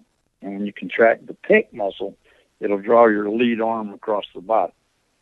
All right, so the brain knows which one you're going to use because you got to have it. And it says, okay, you're going to use your left pec muscle to draw your left arm across your body, and that's the backstroke. So the brain will energize the muscle in advance, the same way you put gas in the car that's got to go a certain distance. The whole amount of gas that the brain puts into your muscle action in advance is designed to get you more than 99% of the way to the distance, not short. And then if you get there, don't crash through the wall with 110% energy. So somewhere between 99 and 110% for the given situation of distance, green speed, uphill, downhill, the brain will give you the gasoline that drives you right to the edge of the cliff, but not over. The cliff is 3 feet past the hole, but 2 feet is good. 2 feet past the hole is good. So your monkey is get to the hole, never short, never too far past, and then your brain fills the gas tank with 8 gallons of gas, because 8.5 will drive you over the cliff. So you don't have 8.5. You don't have 110%. The brain instinctively will protect your hand from smashing against the doorknob by saying that would be terrible. Overshoot is the worst possible thing to do in putting, to go way past the hole. All right? So the brain eliminates that and gives you what I call 103%. That'll get you either in the hole or behind the hole. Now, that's 10 seconds in advance. The brain will do that as long as you stay in the shot and intentional to the space. Monkey tunes you to the actual space of the putt, and cow says, use everything you got. You need to use all 8 gallons to get all the way to the edge of the cliff. And so cow is just 1 tempo, 2 tempo, and the size just happens because it's the gas in the muscle that makes the size. the way you throw a basketball up for a jump off at the beginning of the game, Mm-hmm. where the referee tosses it up with his hand, or the way a tennis player tosses the ball up for a tennis serve, the vigor of that muscle contraction sets the size of how far that ball goes in the air. And the same thing happens with your brain instinctively to tune you to the space with 103% energy, monkey. The cow cannot possibly go long because there's not enough gas in the tank to make the stroke that big. That's distance control. And it doesn't matter whether you're on marble or carpet or stimp 10, stimp 12 greens. It matters whether you just appreciate it is what it is and deal with it. Then your instincts are going to size the swing appropriately. They're going to give you the impact velocity that matches the requirements of the external physics of the world. Ta-da! Didn't know the brains do that. Yeah, they do. They give you exactly the solution of the impact velocity that is required by the green speed, the distance, and the uphill downhill. And it does it all the time. And housewives can do it better than professional golfers because they don't have shrapnel, other thoughts that they think are right. So you're operating your body at an instinctive level by monkey, cow, and that's kind of stupid. But it's something the 10-year-old can do, and it's neuroscience of the highest level. It's 25 years of neuroscience research boiled down into monkey, cow.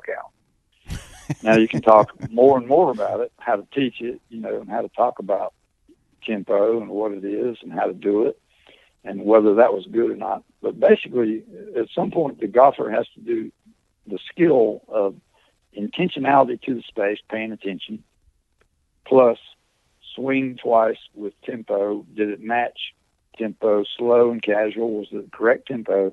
And was it twice, backswing, forward swing twice? If that's true, you've got distance control all together. And there's what is the tempo? It's the quickness. Slow down. If you lift your hand away from you and let it swing back across in front of your body, that's the tempo. That's the 4,000 pounds a day tempo. If you don't spend a lot of time talking and walking, you just sort of stand still and enjoy a breeze on your neck or the sun on your face, the tempo is easy. If you're not anxious about going somewhere, getting somewhere and doing something else, you stay in the putt. You're in focus, you're in the zone, and you're slow motion because you're a cow. You don't have anywhere to go. You're perfectly happy to be there. You're working on what you need to be working on.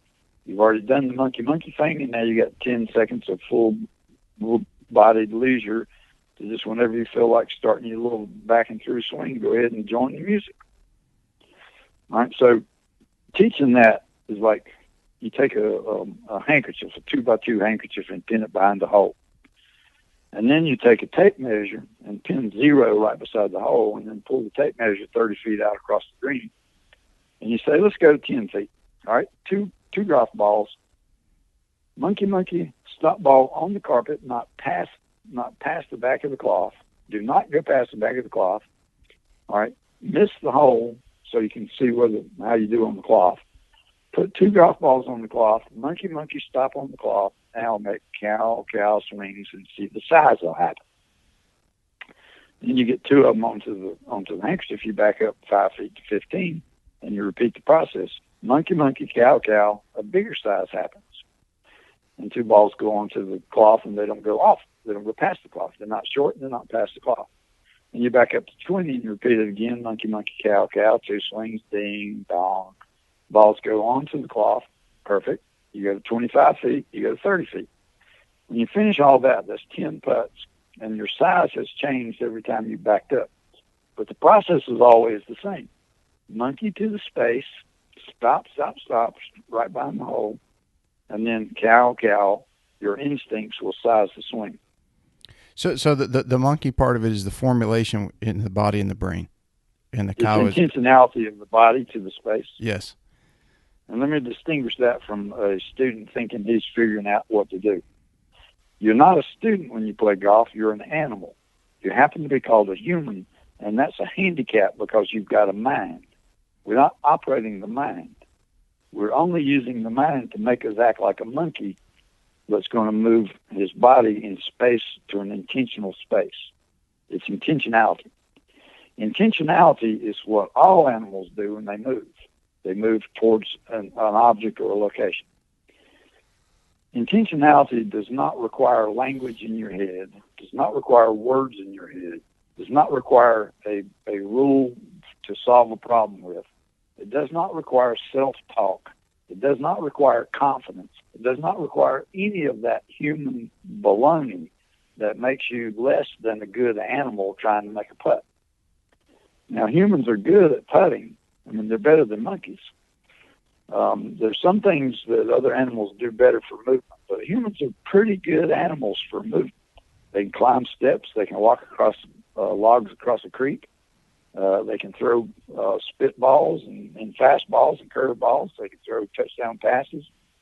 They can hit tennis shots to an inch. Blah, blah, blah. They can throw darts in the middle of the dartboard. They're good. All right. So, but it's not a human language thing. It's not a problem-solving thing. And so you got to stay out of your mind. Don't go into your mind. Operate your body. So the mind is only there to keep you on task operating the body, monkey, monkey, cow, cow. As soon as you get in there with your mind and you say, I think the size of that swing is getting too big, you will completely mess it up because the mind does not know anything. The body is already wired up by 28 PhDs in physics over a 10, 15, 20-year experience of trial and error, getting it right. The actual physics answers are already wired up. How much do you swing your arms to make this putt work? It's instinctive. Now, that means it's non-conscious. That means it's part of the body part. The brain is operating like an organ, like a kidney. It's not operating like a mind, like a little self-talk studio where you go in there and start talking to yourself and drawing numbers on the board. Don't do that. All right, so everybody always wants to do that. And you know, to sound a little Hank Haney-ish about it, the people from India are very mental. And Koreans are terribly mental. They're harder to teach than the dumb rednecks from the South, from the Anglo-Saxon American South. You know, the more shrapnel, the harder the more you're convinced that brain smarts in classrooms has gotten you where you are, the harder it is to teach that person distance control because they've just wedded to their mind and they've stopped being an athlete. So my particular skill of teaching is to talk about big boy putting. Shame on you for coming out here like a student when you need to be an athlete. And yeah, go over there to the side of the green and spit like a man. Stuff like that. You know, to convince people that they need to be dumb jocks that know how to operate their bodies on purpose, on command. It's not really a dumb jock. It's like 2 levels above a jock who's really good. It's a jock who actually knows how to do it every time and knows when they're making mistakes, when you're not really quite that good. And why were they short? Okay, there's 2 ways to be short. You didn't fully load, and that means that your tempo of the backswing stopped early. It takes a full tempo to load. The brain's counting on you doing that tempo to give you the full load of 103%. You only went and got 97.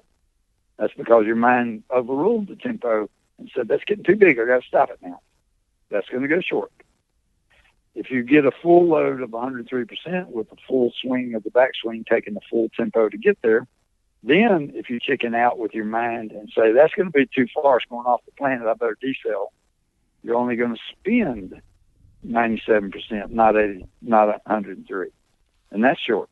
Those are the only 2 ways to be short if you're doing good with monkey monkey. You're going to get 103 all day by monkey monkey. Everybody does it. Everybody gets it. Housewives, children, little girls, little boys, big boys, little boys, old boys, men that never played golf in their lives, they can get that fast. It's golf professionals who think they know Golf Channel stuff that are the ones that are hard to teach. So basically, monkey monkey, you'll never go long, and the only way you can possibly go long is the third rule of bad distance control. You fully loaded, and then you zipped the second half of your swing, and you got 103, but you spent 120. If your second half of your swing is, yeah. Is it 103 because you want to go slightly more past than the hole? 99? Yeah, you want to get more than 99 because that'll stop on the front lip. Right, or is it it's to go past it 110 and not, is what goes way past. right, and it's not because you're losing energy through impact of the ball, the loss of energy between the club head and ball. Short, but you don't ever go long by decelling. No. You go long by speeding the second swing up, the second half of your forward swing. If the second swing doesn't match the first swing for pace and timing and quickness, you're dead. You're gone way past. If you speed up the second swing, you're dead. Yeah, I see that a lot where people will cut the backswing short and then really speed up, and why do I have distance control issues? They're doing mix and max. They're mixing and matching socks in the dark. When you stop your backswing from fully loading, you then go, now I got to speed up to make up for it. And so you go short back, quicker through, right? Mm-hmm. That's like violating 3 rules at once, or 2 rules at once. Never, ever do you do the second swing faster than you did the first swing. That's the first mandatory rule of distance control. Never, ever get into that short back quick through crap. Stop that. You will beat the socks off of everybody you know, and you'll be the next Ben Crenshaw that went 368 holes without a 3-putt. Other golfers can't do that because they don't know this. Do not ever make the second swing any faster or quicker than the first swing. Now, if that rule is in place and you make a short backswing that didn't fully load, you can't go faster because you got that rule in place. Mm-hmm. You can't do the second one faster because you really believe this is true. And it is true. It's basic human neuroscience of movement. As long as you make an even tempo back and through, the brain will never give you 110% energy. That you can't have that. That's terrible. Brain, you'd die if the brain gave you that overshoot energy where you're smashing your hand against doorknobs, and smashing your face against walls and crap. You'd be dead in 3 weeks if the brain doesn't stop that. So early in your life, you had some bad experiences with pain and injury by overshoot, but that kind of cleared up pretty quick.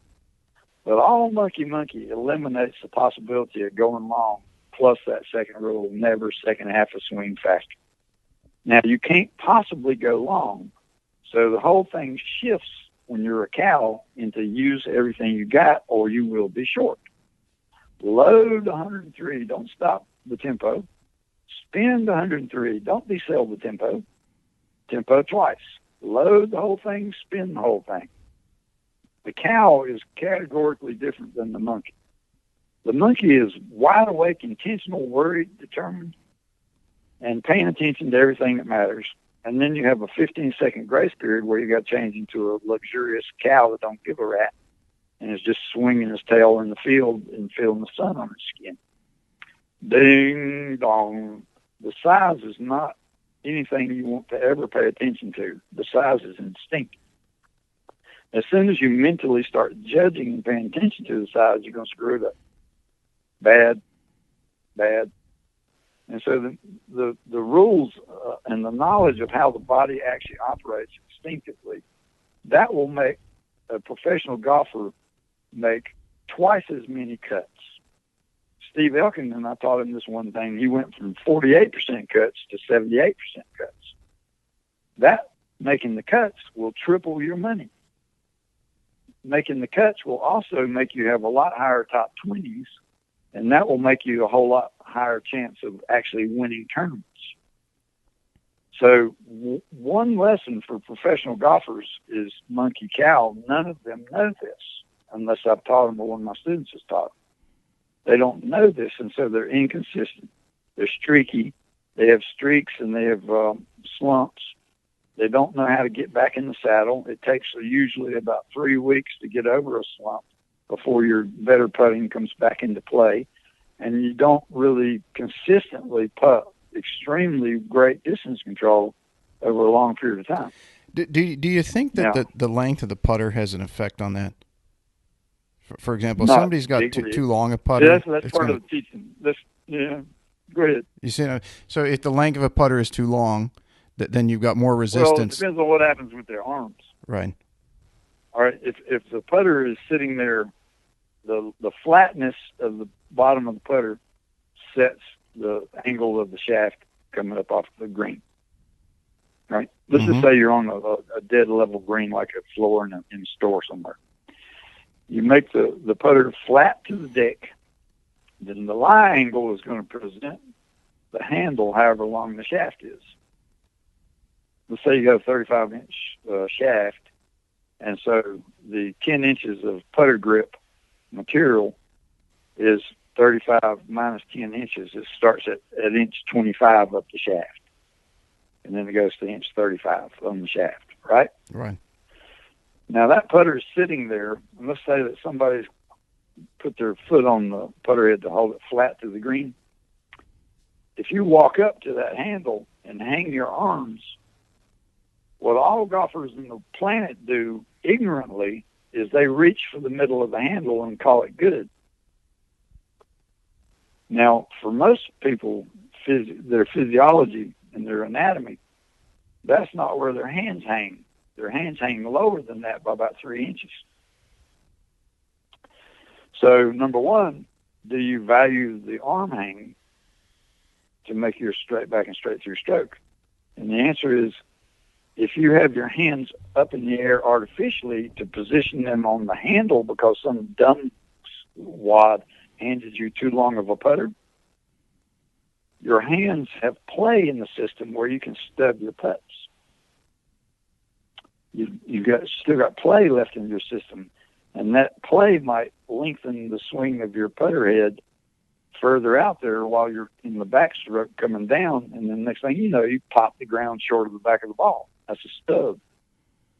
All right, so hanging your arms all the way out gets a lot of regularity into your swing and eliminates stubbing. So that's number one. Is don't accept the invitation of the putter handle because some doofus designed a putter that doesn't match your body. All the time I'm taking people's hands off their putter, and then they put them right back where they came from, and I'll pull them off again, and then I'll tap their lead arm in the elbow and say, let that thing relax. Relax that arm. And they'll say, well, it is relaxed. I said, no, it's not. Relax it. And then they'll drop it. It'll go down 3 inches further. And then I'll push their relaxed hand back over to the handle, and it'll be down at the bottom of the handle material, not in the middle. So most putters don't fit people. Most putters mess people up. Most putters engender bad setup postures. Most putters engender bad physics of how to swing the parts of your body. The two arms of your body, typically for an adult male, they're on the order of 7.5 pounds each. So that's 15 pounds of arms. Mm-hmm. The putter is 1.5 pound, about. So you're talking about one putter and 10 pounds of other stuff, 10-to-1 ratio of swinging meat versus swinging putter. So postures and arm hang and all that kind of stuff, it matters quite a bit to the fluid, regular, straight, square swinging of the 15 pounds of meat. And putters mess that up all the time. So too long of a putter, it makes people cock their hands up in the air and crook their elbows, put play back in the system. Now they're swinging some weird shape and they don't know where things relate to each other. This is an arm that hangs naturally has got that natural little bend in the forearm and the natural little rebend back down into vertical of the hands off the end of the forearm. That's natural. If that putter coincides with where your hands hang in gravity with your upper torso bend over and the length of your arms and the length of your legs and everything, that's a putter more properly fit to you. You still have to talk about the lie angle, but where your hands come together with fully hanging hands. Where those hands come together, I seldom see putters that are correct. They're always too tall. Yeah, I agree. And the reason I asked that question, when you're talking about the monkey, when that's formulating, Right. Pulling in all the information that it's gathering. Right. If I know from the full swing club things that I used to do. You can do these. You can putt like this. These weird ways. Yeah. But it's like wearing too tight shoes to the ballet. Yeah, and it throws Your off feet hurt. that. You're right. You're like you said. Your body and your brain have formulated its patterning and its movement as Right. an animalistic instinct over a long period of time, depending how long you've been alive. And if you put an instrument in your hand that's going to disrupt that natural movement, now the golfer's in trouble because they're having to compensate a movement based off a ill-fit tool. Where I'm trying to drive people in the direction of, and I don't want to, I'm not being insensitive to women golfers because I appreciate them greatly, but just to play the little game of guy golf, I'm headed towards manly golf, by golly, manly golf. Just normal putter, normal grip, pay attention, do a great job, swing nice and casual, and don't give a rap. And don't be in your brain, in your mind all the time, judging everything and worrying and peeing in your britches. Professional golfers today are not, in my book, they're not very manly. Tiger Woods doesn't look like a man to me. He looks like a boy that's got stuck in adolescence at about age 24. I mean, his behavior has been that way. He's not a man. Phil Mickelson's not a man. He's married and got kids and everything, but he's got this goofy little personality. If you threw those boys back into the mix, back with the Hogans and Sneeds and those guys, they would look weird. They would not look manly at all. They're too concerned with their color-coordinated outfits and their endorsement money and their PR guy. I mean, it's like narcissistic Division I rich boys coming out on PGA Tour. There's not very many of them who are actually men among men. You look at them and say, that guy's a man. Well, they sure as heck used to be a bunch of men out on the PGA Tour. It was rough, tough. And they didn't have a lot of shenanigans going on about the golf game. They were really working at it. So I'm all in the direction of manly golf or womanly golf, an athlete golf, in the sense of old Greek culture of arete. The guy that wins the 100-yard dash is famous for the next 4 years, no question about it. Never has to pay for any of his meals, gets first line in every line he's ever in. Arete is championship athlete, I'm the guy. And if you're the guy, you're Walter Hagen. You don't get out there and think it's going to be hard to do this. You're out there saying, I need to make it look hard so people will think I'm really working at it. I need to make the easy shots look hard and the hard shots look easy. I don't know. Because he's a showman. Couple of times, Tiger, Phil, and Koepka, DJ, some of those guys now make some of those shots look awfully easy. Well, Tiger's competitive, I'll give him that, but he's not playful. He just isn't. No, but don't you think that plays he's playful when he's off the course? Right, don't you say that sometimes. makes him the seriousness of his what he's looking to accomplish? Well, I mean, he ought to know more than he knows. He basically doesn't know much about putting. His daddy prevented every coach he's ever had from talking to him about putting. They put it in the contracts. Butch Harmon, thou shalt not teach Tiger putting. Hank Haney, thou shalt not teach Tiger putting. And when Tiger's father died, Tiger had 40 putts at the Masters. And he doesn't know what he's doing.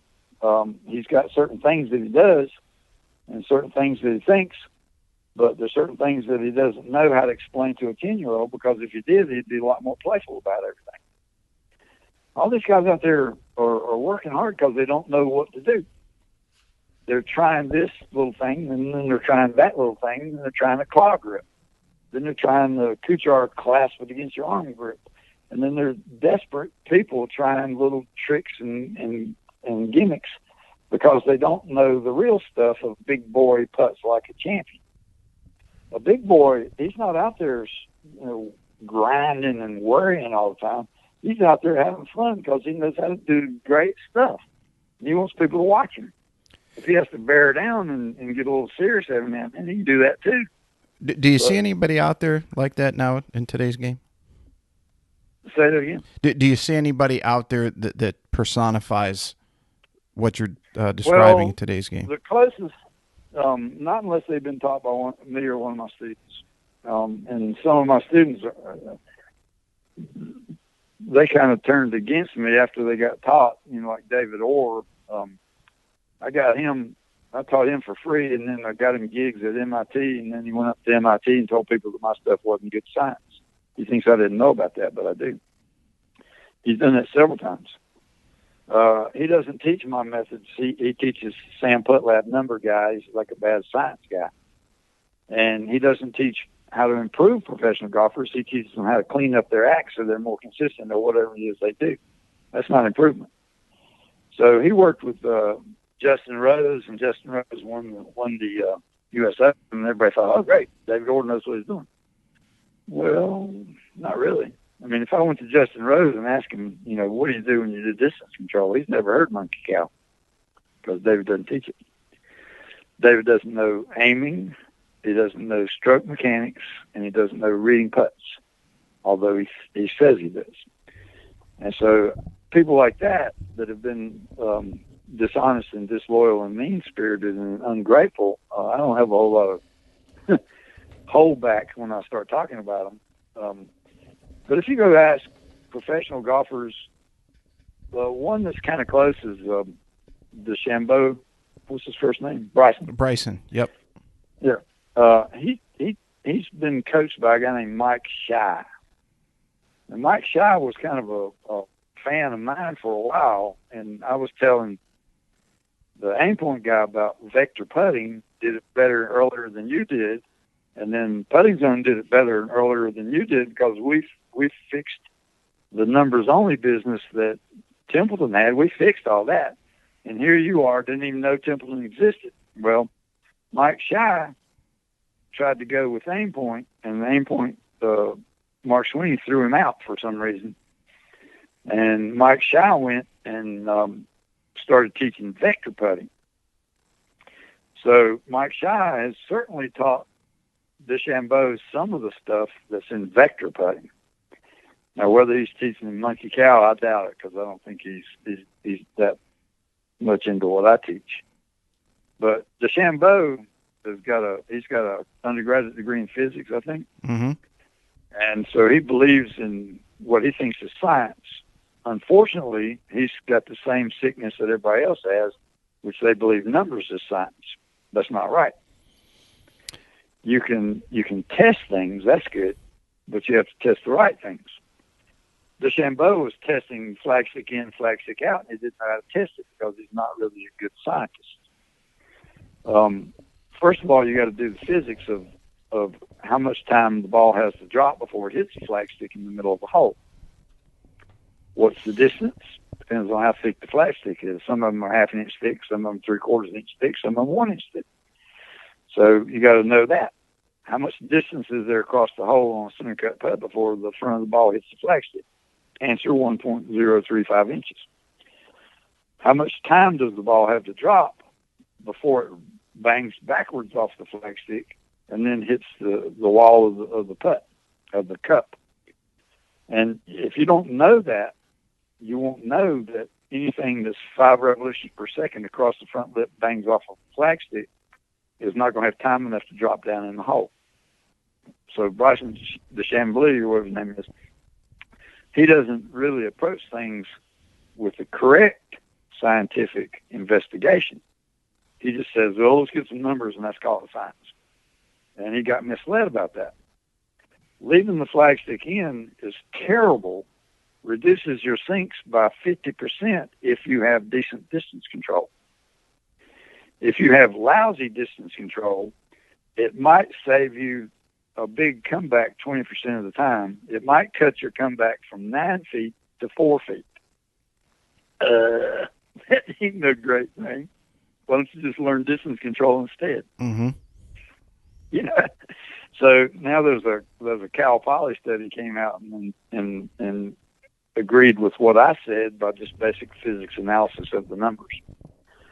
So no, there isn't anybody out there that I know. I mean, I taught Steve Elkington, and he went crazy with his putting. He beat Tiger 5 strokes a day at Whistling Straits 2010 PGA Championship. And that was all filmed. They filmed all 18 holes of those two guys paired together. And Elkington was 47 years old at the time. He almost won the thing.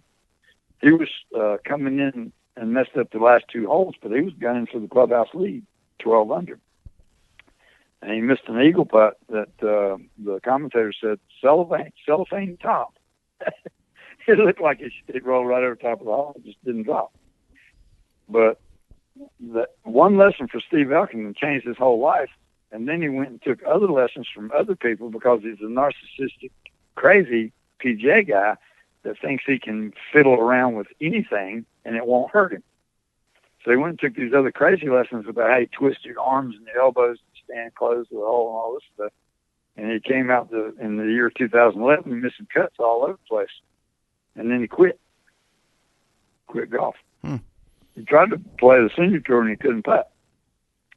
So even if I've taught them, they don't quite understand that they got to keep up with it. You know, they got to keep doing it. It's pathetic. You know, their mindset is I'm a DNA creature and I'm a thoroughbred.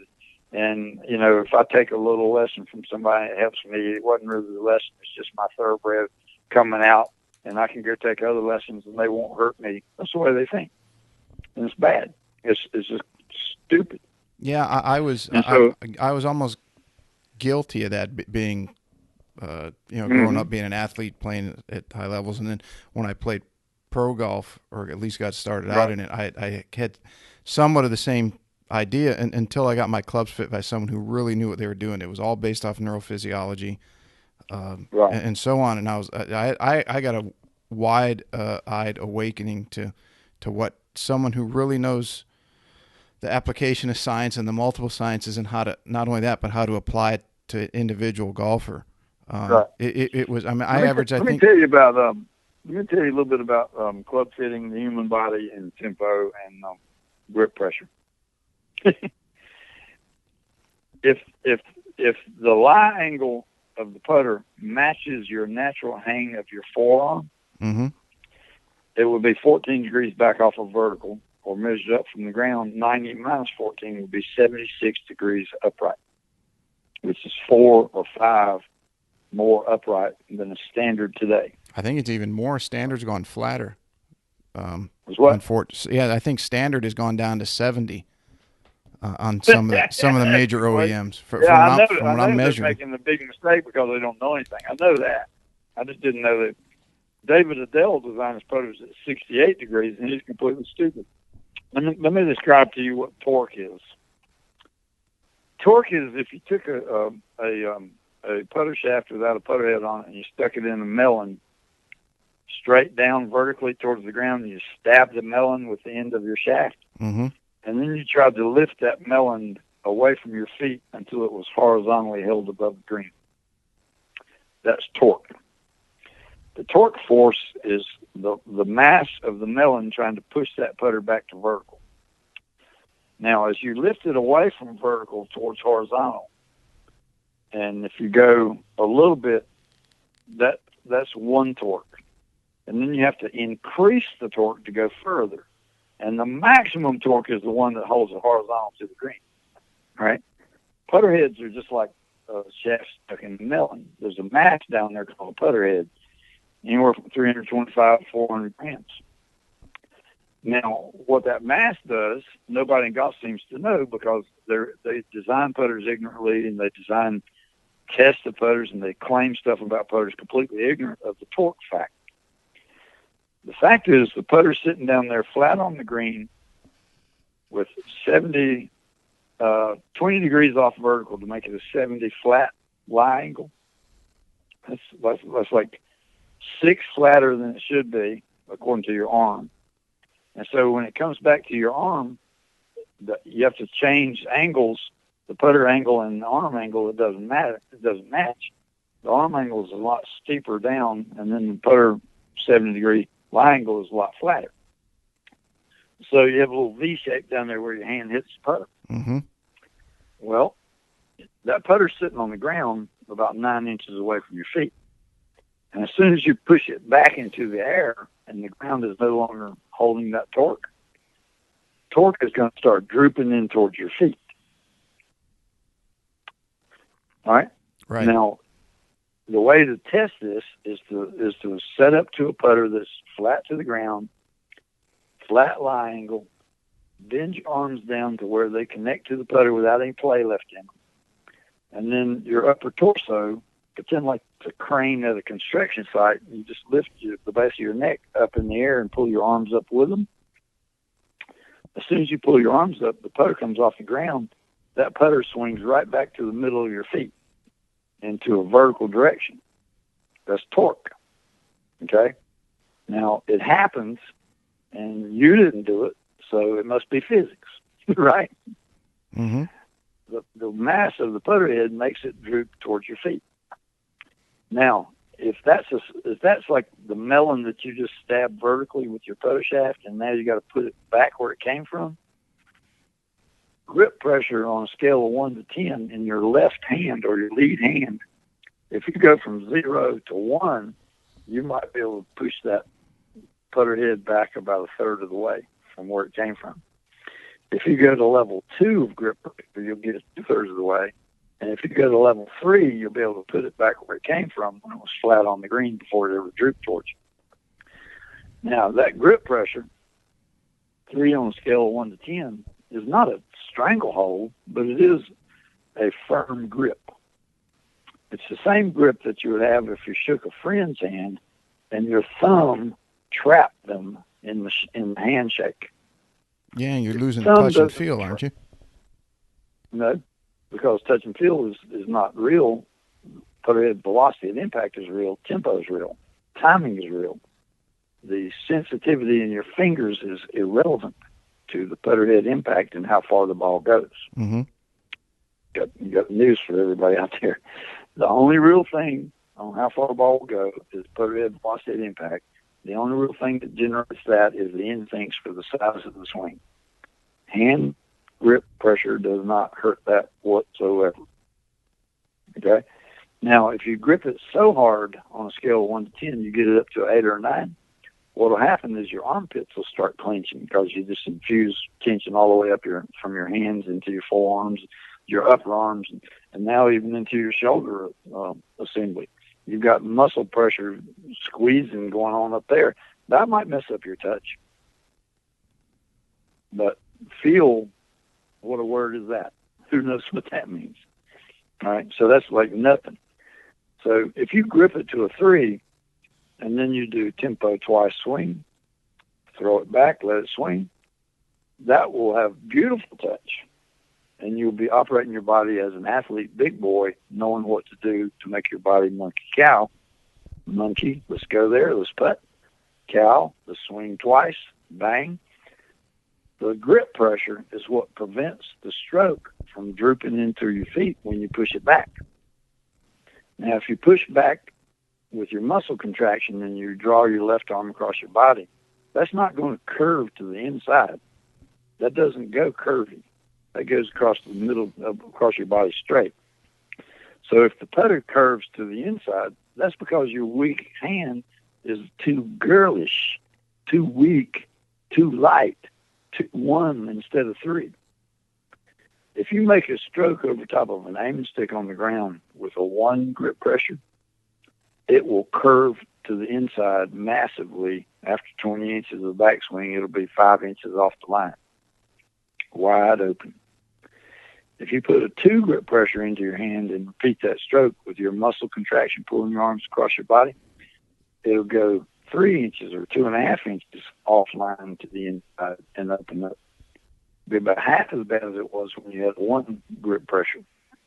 If you put a 3 on there and then contract your muscle to swing your arm across your body, it won't come off the aiming stick. It'll stay on the aiming stick. Okay? It's just physics. Now, anybody who thinks that the arcing stroke is a natural athletic stroke and you don't have to do anything and the putter will stay on plane with the stroke curve and all that, completely nonsense, don't know what's causing what. What's causing it is too light of a grip pressure is letting the putter fall off a ladder. It's gravity and it's physics, and it's because you didn't grip it tight enough. All right? A 3 is not a killer grip, but it's the minimum. You got to have at least 3 or else it's going to droop on the inside. Now, if you fell off of a ladder, what in Luana's name makes you think you're going to fall back up the ladder correctly to re-square that putter at impact? Right? Now, golfers that teach all this, they're not smart enough to actually know that's what they're saying. They're stupid. But they're actually telling you that if your putter arcs to the inside, that's athletic. Don't worry about it. It's going to re-square itself coming forward. Then what's the next thing they teach is, also you have to learn how to rotate your putter through impact so you'll close it correctly. This is what Tiger's been doing for years now.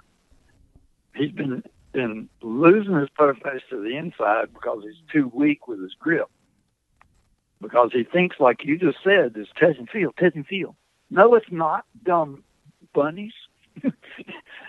If your putter swings to the inside, it's because you're weak as a little girl holding that putter because you got stupid ideas in your head about touch and feel. You're just creating a problem. Now, if you don't know that practicing toe release through impact is inconsistent with your idea that this arcing stroke is natural and athletic and it's going to re-square itself, you're just major ignorant. You don't even belong in 3rd grade. It's completely inconsistent to work on rotating the putter face close through impact. You created the problem with the weak grip pressure. Stupid. So okay. Grip pressure for any golfer should be at least 3. Yeah, it's enough to angle the putter torque. It's a tool. Pick it up. Don't pick it up halfway. So even if the putter's 76-degree lie angle, it should be 3. We're going to get to that point. Now comes the big point. Big boys don't care about improperly fitting putters with too flat a lie because they know the little rule about grip it. Your problem. Grip pressure, 3 on a scale of 1 to 10, will handle bad putter designs too flat of a lie. Right now, if you say, well, what will a more proper lie angle do to give you a performance boost? And the answer is, even if you made the putter match the lie angle of your forearm, you will improve the way it sits in the palm of your hand. The edge of the putter handle will now align with the lifeline of your palm. Mm-hmm. Whereas if the putter handle is flat to your hand angle, the edge of the putter handle will move from the base of your index finger to the butt of your palm, and it will not follow the lifeline. It'll be so-called in the fingers. Right. All right. So it'd be more like a full swing grip in the fingers. Mm-hmm. And so if you got a putter to match the line of your natural hang of your forearm, 14 degrees out of vertical, 76 upright, that will make your hand hang angle a little nicer, but you still got to grip at least a 1 on a scale of 1 to 10. So you basically, you still got the same responsibility. Will that improve your accuracy for line control and distance control? No, you have to be the guinea pig gets tested with 1,000 putts this way and 1,000 that way and see whether it makes much of a difference. My experience is it won't make much of a difference. So big boys when they all start going, I got to get a putter fitting. I said, first you need to swing a bad putter and do it well. Big boy swings little stick, not the other way around. Big physics, banging your chest with your finger. Little physics, pointing dismissively at the putter. Yeah. It's like 15 pounds of swinging one. 15 pounds of arms of swinging 1.5 pound of putter. Big physics. Grip pressure completely eliminates putter droop. The arcing stroke is completely misguided, doesn't exist, creates problems, and they don't know how to rotate the putter face closed anyway. But bigger strokes is more rotation. Change your grip pressure. You're going to get more rotation. Mm-hmm. It's not going to be the same rotation every putt. If your grip pressure varies at all, your rotation is going to change. That's because you're falling off the ladder farther and harder. If the putt is longer, your rotation is going to be different. If your tempo is quicker, your rotation is going to be different. Your opening and closing rotation. If you ever change your ball position, you're going to mess everything up. All right, so this little system of fall off the ladder and then rotate your putter hit your impact is colossally problem in generating. It's just creating problems for no damn reason whatsoever. Yeah, too many variables to be consistent. Yeah, it's crazy. So you want to improve a golfer, you tell them to quit that. and if he says, I've been doing it for years, I said, that's why you suck for years. There's another 20% improvement that's right here in front of you, and if you're too stupid to try for it, go away and get some other teacher. Because I don't teach people how to do what they're doing. I teach people how to get better. If you had to 10 times someone's productivity in 1/10 the time that they had to do it, okay, like today's society, right? Everybody's going 10 different directions. Or I guess an easier way to say it is, somebody's working, they're an entrepreneur, they're building a business, they got a family, but they still love golf. But they can play still once a week, but they've got, let's say, 15 to 30 minutes in the evening to practice. And they come to you and say, Geoff, I need something to make me a better putter. What is it that you tell them to focus on? And I know everyone's different. Say make strokes in your house in front of a wall. Mm-hmm. Sit up in front of a wall. That will automatically give you a good sense of straight, sideways, and square setup and square body positions in relationship to the aim of the putter face. The aim of the putter face is parallel to the wall. When you set up to a wall, you automatically will face the wall with your chest and your shoulders will parallel the aim of the putter face. Your arm action, when you pull your arm back and then through, you'll quickly learn that some funny stuff happens in the backstroke, but hell, your name is Dan Marino. You're throwing touchdown passes that way towards the target. You can fix all that if you know what has to happen through impact. Straight through the ball for pass, down the aim line, straight through the ball, down the aim line for pass. That's where your arm's naturally going to swing towards the target. And same putter face orientation as you had at address. Why mess all that up with crazy, stupid stuff in the backswing? Mm-hmm. So, if you put along the base of a wall, you're going to get a lot better stroke. And you have to kind of know what it is you're trying to do. You're trying to hit the ball where you aim. Underline, circle, bold face. So, nobody says that. The purpose of the stroke is to tend where you aim or why bother aim. So everybody, after they hear this, we're going to have a bunch of 2.5 degrees to the right. We're a bunch of people across the country in their office practicing their putting up against the wall. Well, good. Once they get that going, they ought to buy one of those little 9-foot gravity return mats and just sit there and sink 257 putts watching Andy Griffith show. Mm-hmm. I got one of those just sitting in the living room. Yeah. I think like 257 in a row on those things watching TV. Let's move to some rapid fire because we're coming up on almost 3 hours, and I know you got stuff to do. Right, I see that. My girlfriend's giving me the evil eye. So, who in your opinion, who's the best putter in history? Well, probably Bobby Locke. He had an unusual stance and technique that he created when he was 13, 14, 15 years old. His whole, but he was very good at reading the last 2 feet of the putt into the hole. And then he was very good at managing the arrival speed of the ball to the hole from a wide variety of distances. Now, he was notoriously slow play. They hated having him in the field because he was so slow. Everybody complained about Bobby Locke loping down the fairways, just won't hurry up.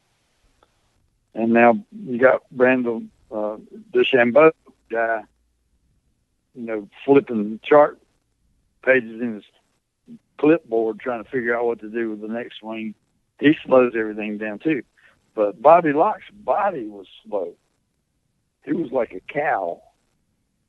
He was just walking through. He just would not be pushed by anybody. And so he had great distance control.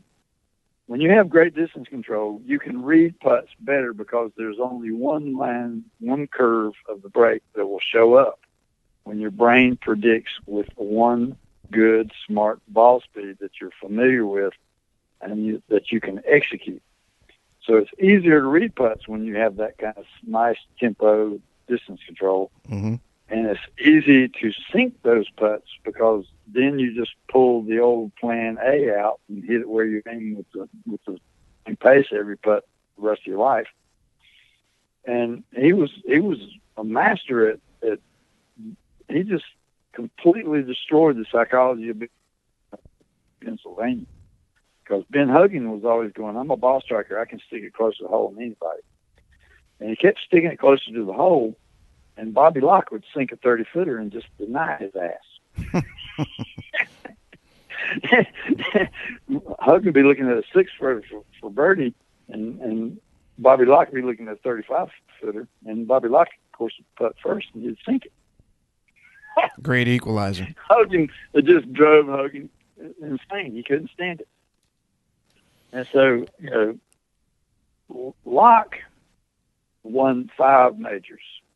He wasn't really welcome in the United States, and the PGA Tour players made it known they didn't want to see him back. So he won, I think he won 4 British Opens or something, maybe 5. So he's like, he was probably the best at doing it, but he didn't really know how to talk about it. All right. Horton Smith wrote a pretty good book. Walter Travis Jr. Wrote a pretty good book. Walter Travis is the guy that used the Schenectady's metal center-shafted putter in 1904 to win the British Championship among the gentlemen, rich people of England. Mm-hmm. And they were so pissed off that he won that they accused him of cheating with the Schenectady putter. And they demanded that the R&A rule that putter a cheat and an illegal club. And then they forwarded their demand to the USGA and demanded they follow suit as the second lesser cousin of the R&A. And that was the first conflict between the USGA and the R&A, and the USGA wouldn't do it. They split with the R&A on that issue. But Walter Travis had a whole lot of little drills. I was a little business of putting 100 in a row without missing one or start over. He's the nutcase that started that. He started little holes in the green. There's a friend of mine that sold this thing called the Sure Putt Cup, which is like a 2-inch diameter golf hole. Yeah, I've seen a few of those. Yeah, and he sold the cutting tools to make those holes. Walter Travis had those at Garden City Golf Club in Long Island back in 1905. And he was a good rider. Well, see, the thing about Walter Travis was he was a 155-pound, 35-year-old man, had never played golf because golf was brand new when he took it up. Golf in America was the 1890s. So he took up golf, and he said, I'll never be a long ball hitter, so I better work on short game putting. And so he's the first master class putting. Walter Hagen was great. Great putter. So would you say Locke and then was 1? Walter Travis, probably 2? Yeah. And Hagen maybe 3? Horton Smith was great. Hagen is, depends on who you ask. Hagen was a fabulous putter, but he was a showman and a goof. Walter Hagen was, the U.S. Open where Francis Wiemann, the assistant club pro, beat the master blasters from England, Voss, Varden, and Ted Ray. He beat them in a 36-hole playoff. Right. Well, that was Walter Hagen's first U.S. Open. He came in fourth. Very first time he ever tried the U.S. Open. And the next year, in 1914, he won. That's pretty good. And Walter Hagen was a baseball star in the day where golf was nothing compared to baseball, not for money or anything. And he had a ready-made career in baseball handed to him, and he refused to take it. And they said, "What are you going to do?" He says, "I'm going to play golf." I said, "Why?" He said, "Cool clothes, silk shirts, spats, Argyle sweaters."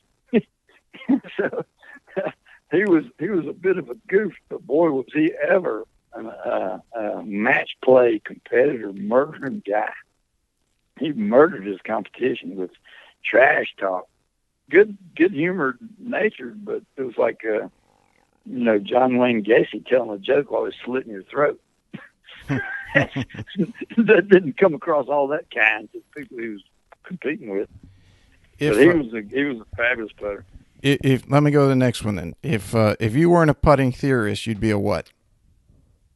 Me personally, I'd be a nurse in somewhere. Cool. I like to help people. I've noticed. That's my deal. It is not about getting paid. If I could teach, that'd be good. If I could nurse, that'd be good.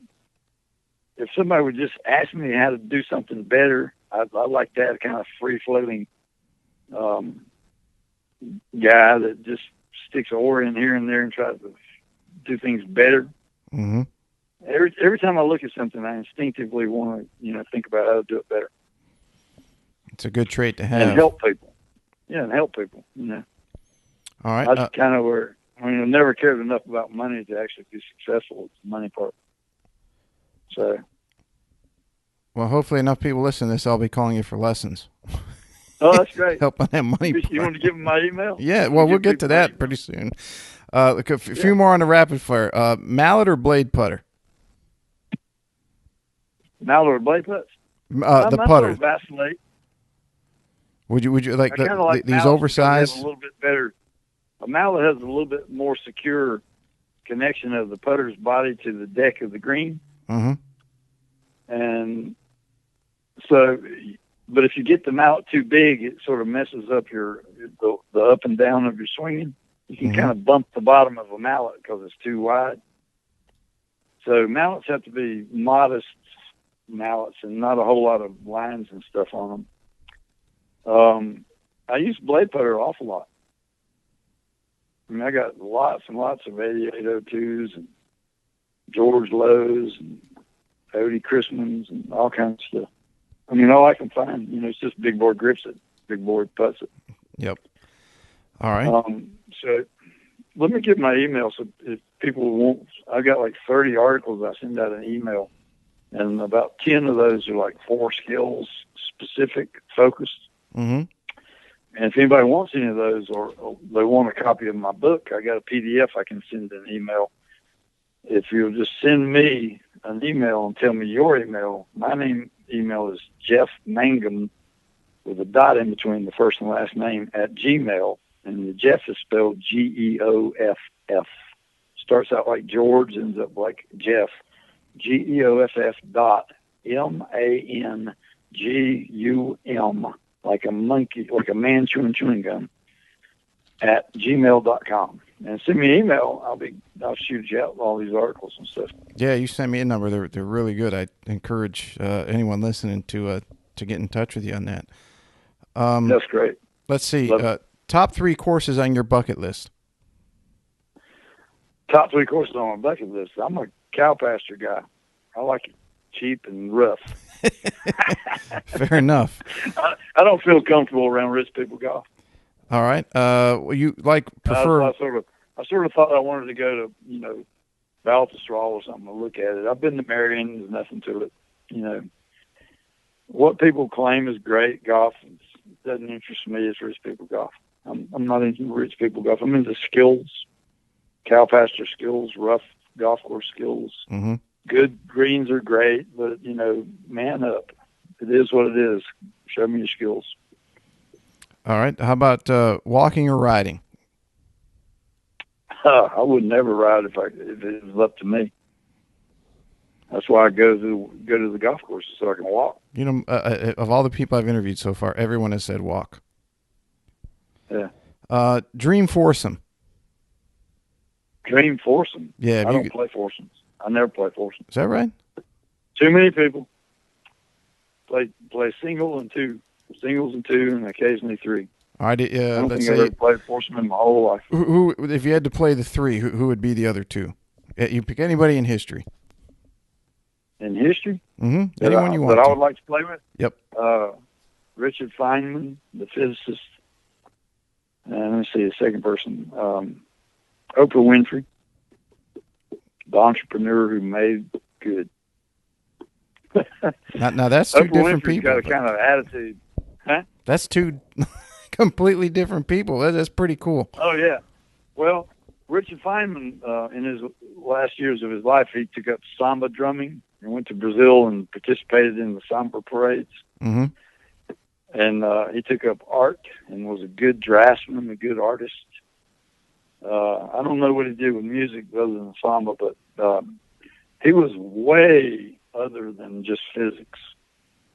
And Oprah Winfrey is somebody who came out of Kosciuszko, Mississippi, on the Natchez Trace, and hit it big in the color purple, and then took charge of her own life.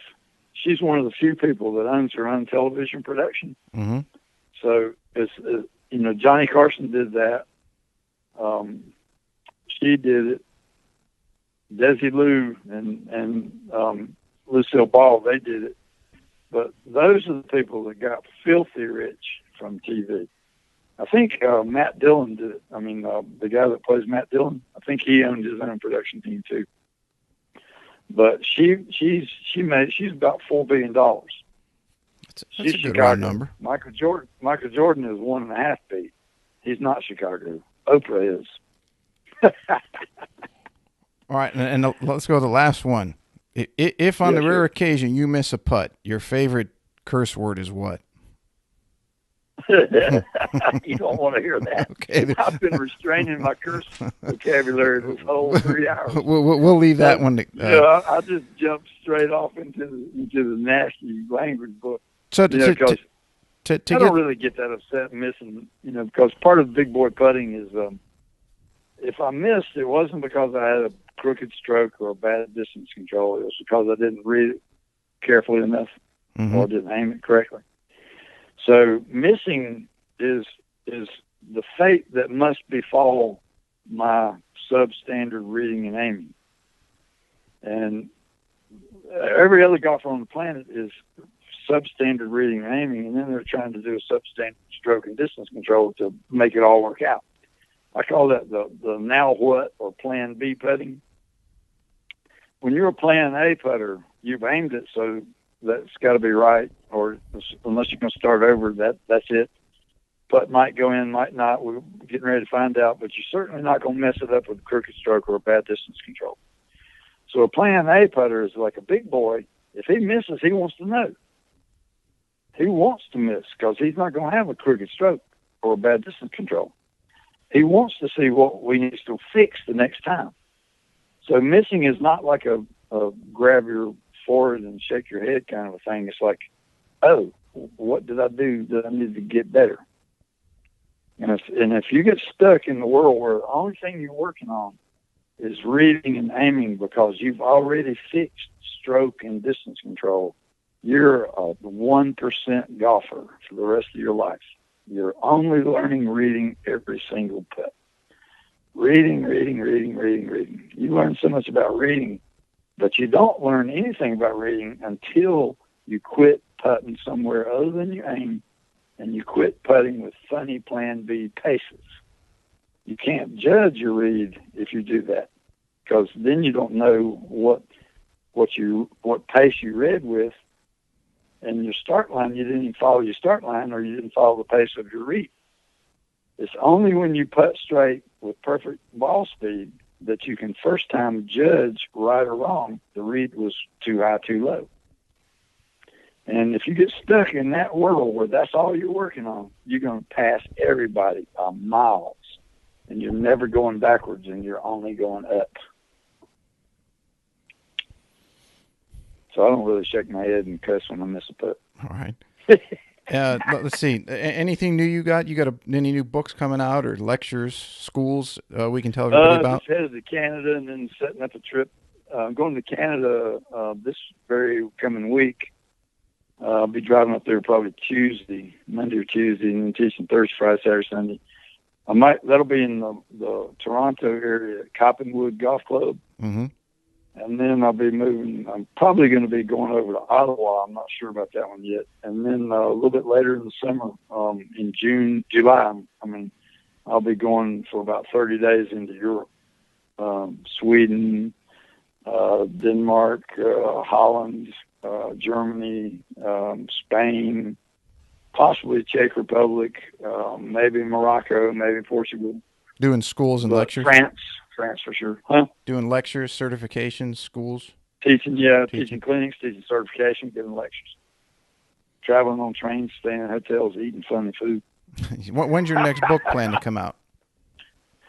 I got 6 of them I'm writing simultaneously. One on distance control, one on stroke, one on reading putts, one on aiming putters, one on how to practice and learn, one on putter technology, one on putter fitting putters. And I'm going to try to make it come out like a series of 6, kind of like a subscription magazine where one comes out. And it's plain simple, 150 pages, paperback, $15. And then the next one comes out, $15. You know, first you do distance control, then you do stroke, and then you do reading putts, and you do aiming putters, and then you do how to practice and learn. Like a series like that. And then you get the box set for Christmas. You know, I got all those. I've written. I write all the time. I've got like 8 words easy just on my website. Well, keep me posted on those. We'll help you push them out. Yeah. I'm gonna. If you want to push stuff out right now, you can have my 30 articles, push them, and you get some money. You keep it. I let people sell my ebook and keep the money. Some guy made $6,000 selling my ebook. Yeah, not my style to make money off someone else. I'd just do it to help you get it out there, and you got good stuff. You know, if people pay me $10 for my ebook, that's great. If some kid wants it, I'm gonna give it to him for free. If a college coach needs it and he ain't got too much trouble to get a check written, I give it to him. But you know, I'm basically cutting and pasting stuff I've already written, and then I'll be polishing, one book after another and try to get those out. But if I have any luck at all, they'll be out for the Christmas season, which means you got to get them out in September. Mm-hmm. Well, if someone wanted to reach out to you for lesson advice, to give a lecture, how do they get a hold of you? Let us know your website and your email. Email I already told you. Right. Geoff.mangum@gmail.com. Right. Or my telephone number, text me or call me, area code 336-340-9079. And I'll probably, I've got a one-day driving range of 600 miles. I can teach you at your house. So, if you want me to come to Nashville, Tennessee, or Orlando, Florida, or Atlanta, Georgia, or Richmond, Virginia, or Abbottstown, Pennsylvania, just give me a call. I'll be there in a day. And your website's still Putting Zone? Yeah, puttingzone.com. It's right now it's being refurbished into a more phone-friendly format. But puttingzone.com. Yeah, but people should still check it out. You got so much info on there that they'll be blown away at first. So if you're out there listening and you get on Geoff's site, that's puttingzone.com. Don't be intimidated because there's so much info. Just you got to start someplace. Take one step at a time. It's a big, messy flea market. It's a ton of stuff. It was overwhelming for me at first. Hey, Geoff, we got to do this again. We missed so many things that we could sit here and talk about for hours. The neuropsychological aspect, the neural processing. the eyes, the brain, Yeah, the positioning, yeah, the yeah. proprioception. I mean, we can go on for hours, but I really appreciate. Your girlfriend's gonna kill you, man. Yeah, she is, but there's nothing new. Hey, thank you so much for taking the time and providing information, knowledge that you do. That's great. All right, everybody. Thank you so much for listening to today's show. If you enjoyed it, you can find more information on today's episode and other topics at golf360.blog. There you'll find the show notes and links related to this episode, as well as any other episode that we've done so far to date. If you're interested in improving your game and would like to learn more from yours truly by taking a private lesson, a half-day or multi-day school, club or putter fitting, you can reach me through the blog site or by email, pete@golf360.blog. So some of you may be asking, what is the golf paradigm? All you have to do is click on the homepage while on my blog site to discover how you can start playing better than you ever thought possible. Or you can simply sign up, again, on the blog page for my instructional videos where I give regular tips on all areas of the game to include the swing, club design and fitting, health, fitness and nutrition, the mental aspects, and equally as important, the integration of all those things together. I'm also on social media, and you can find me at The Golf Paradigm. That's Paradigm, and I'm on Facebook, Instagram, and Twitter. And don't forget to subscribe to my YouTube channel, also under the same name, The Golf Paradigm. Facebook is usually the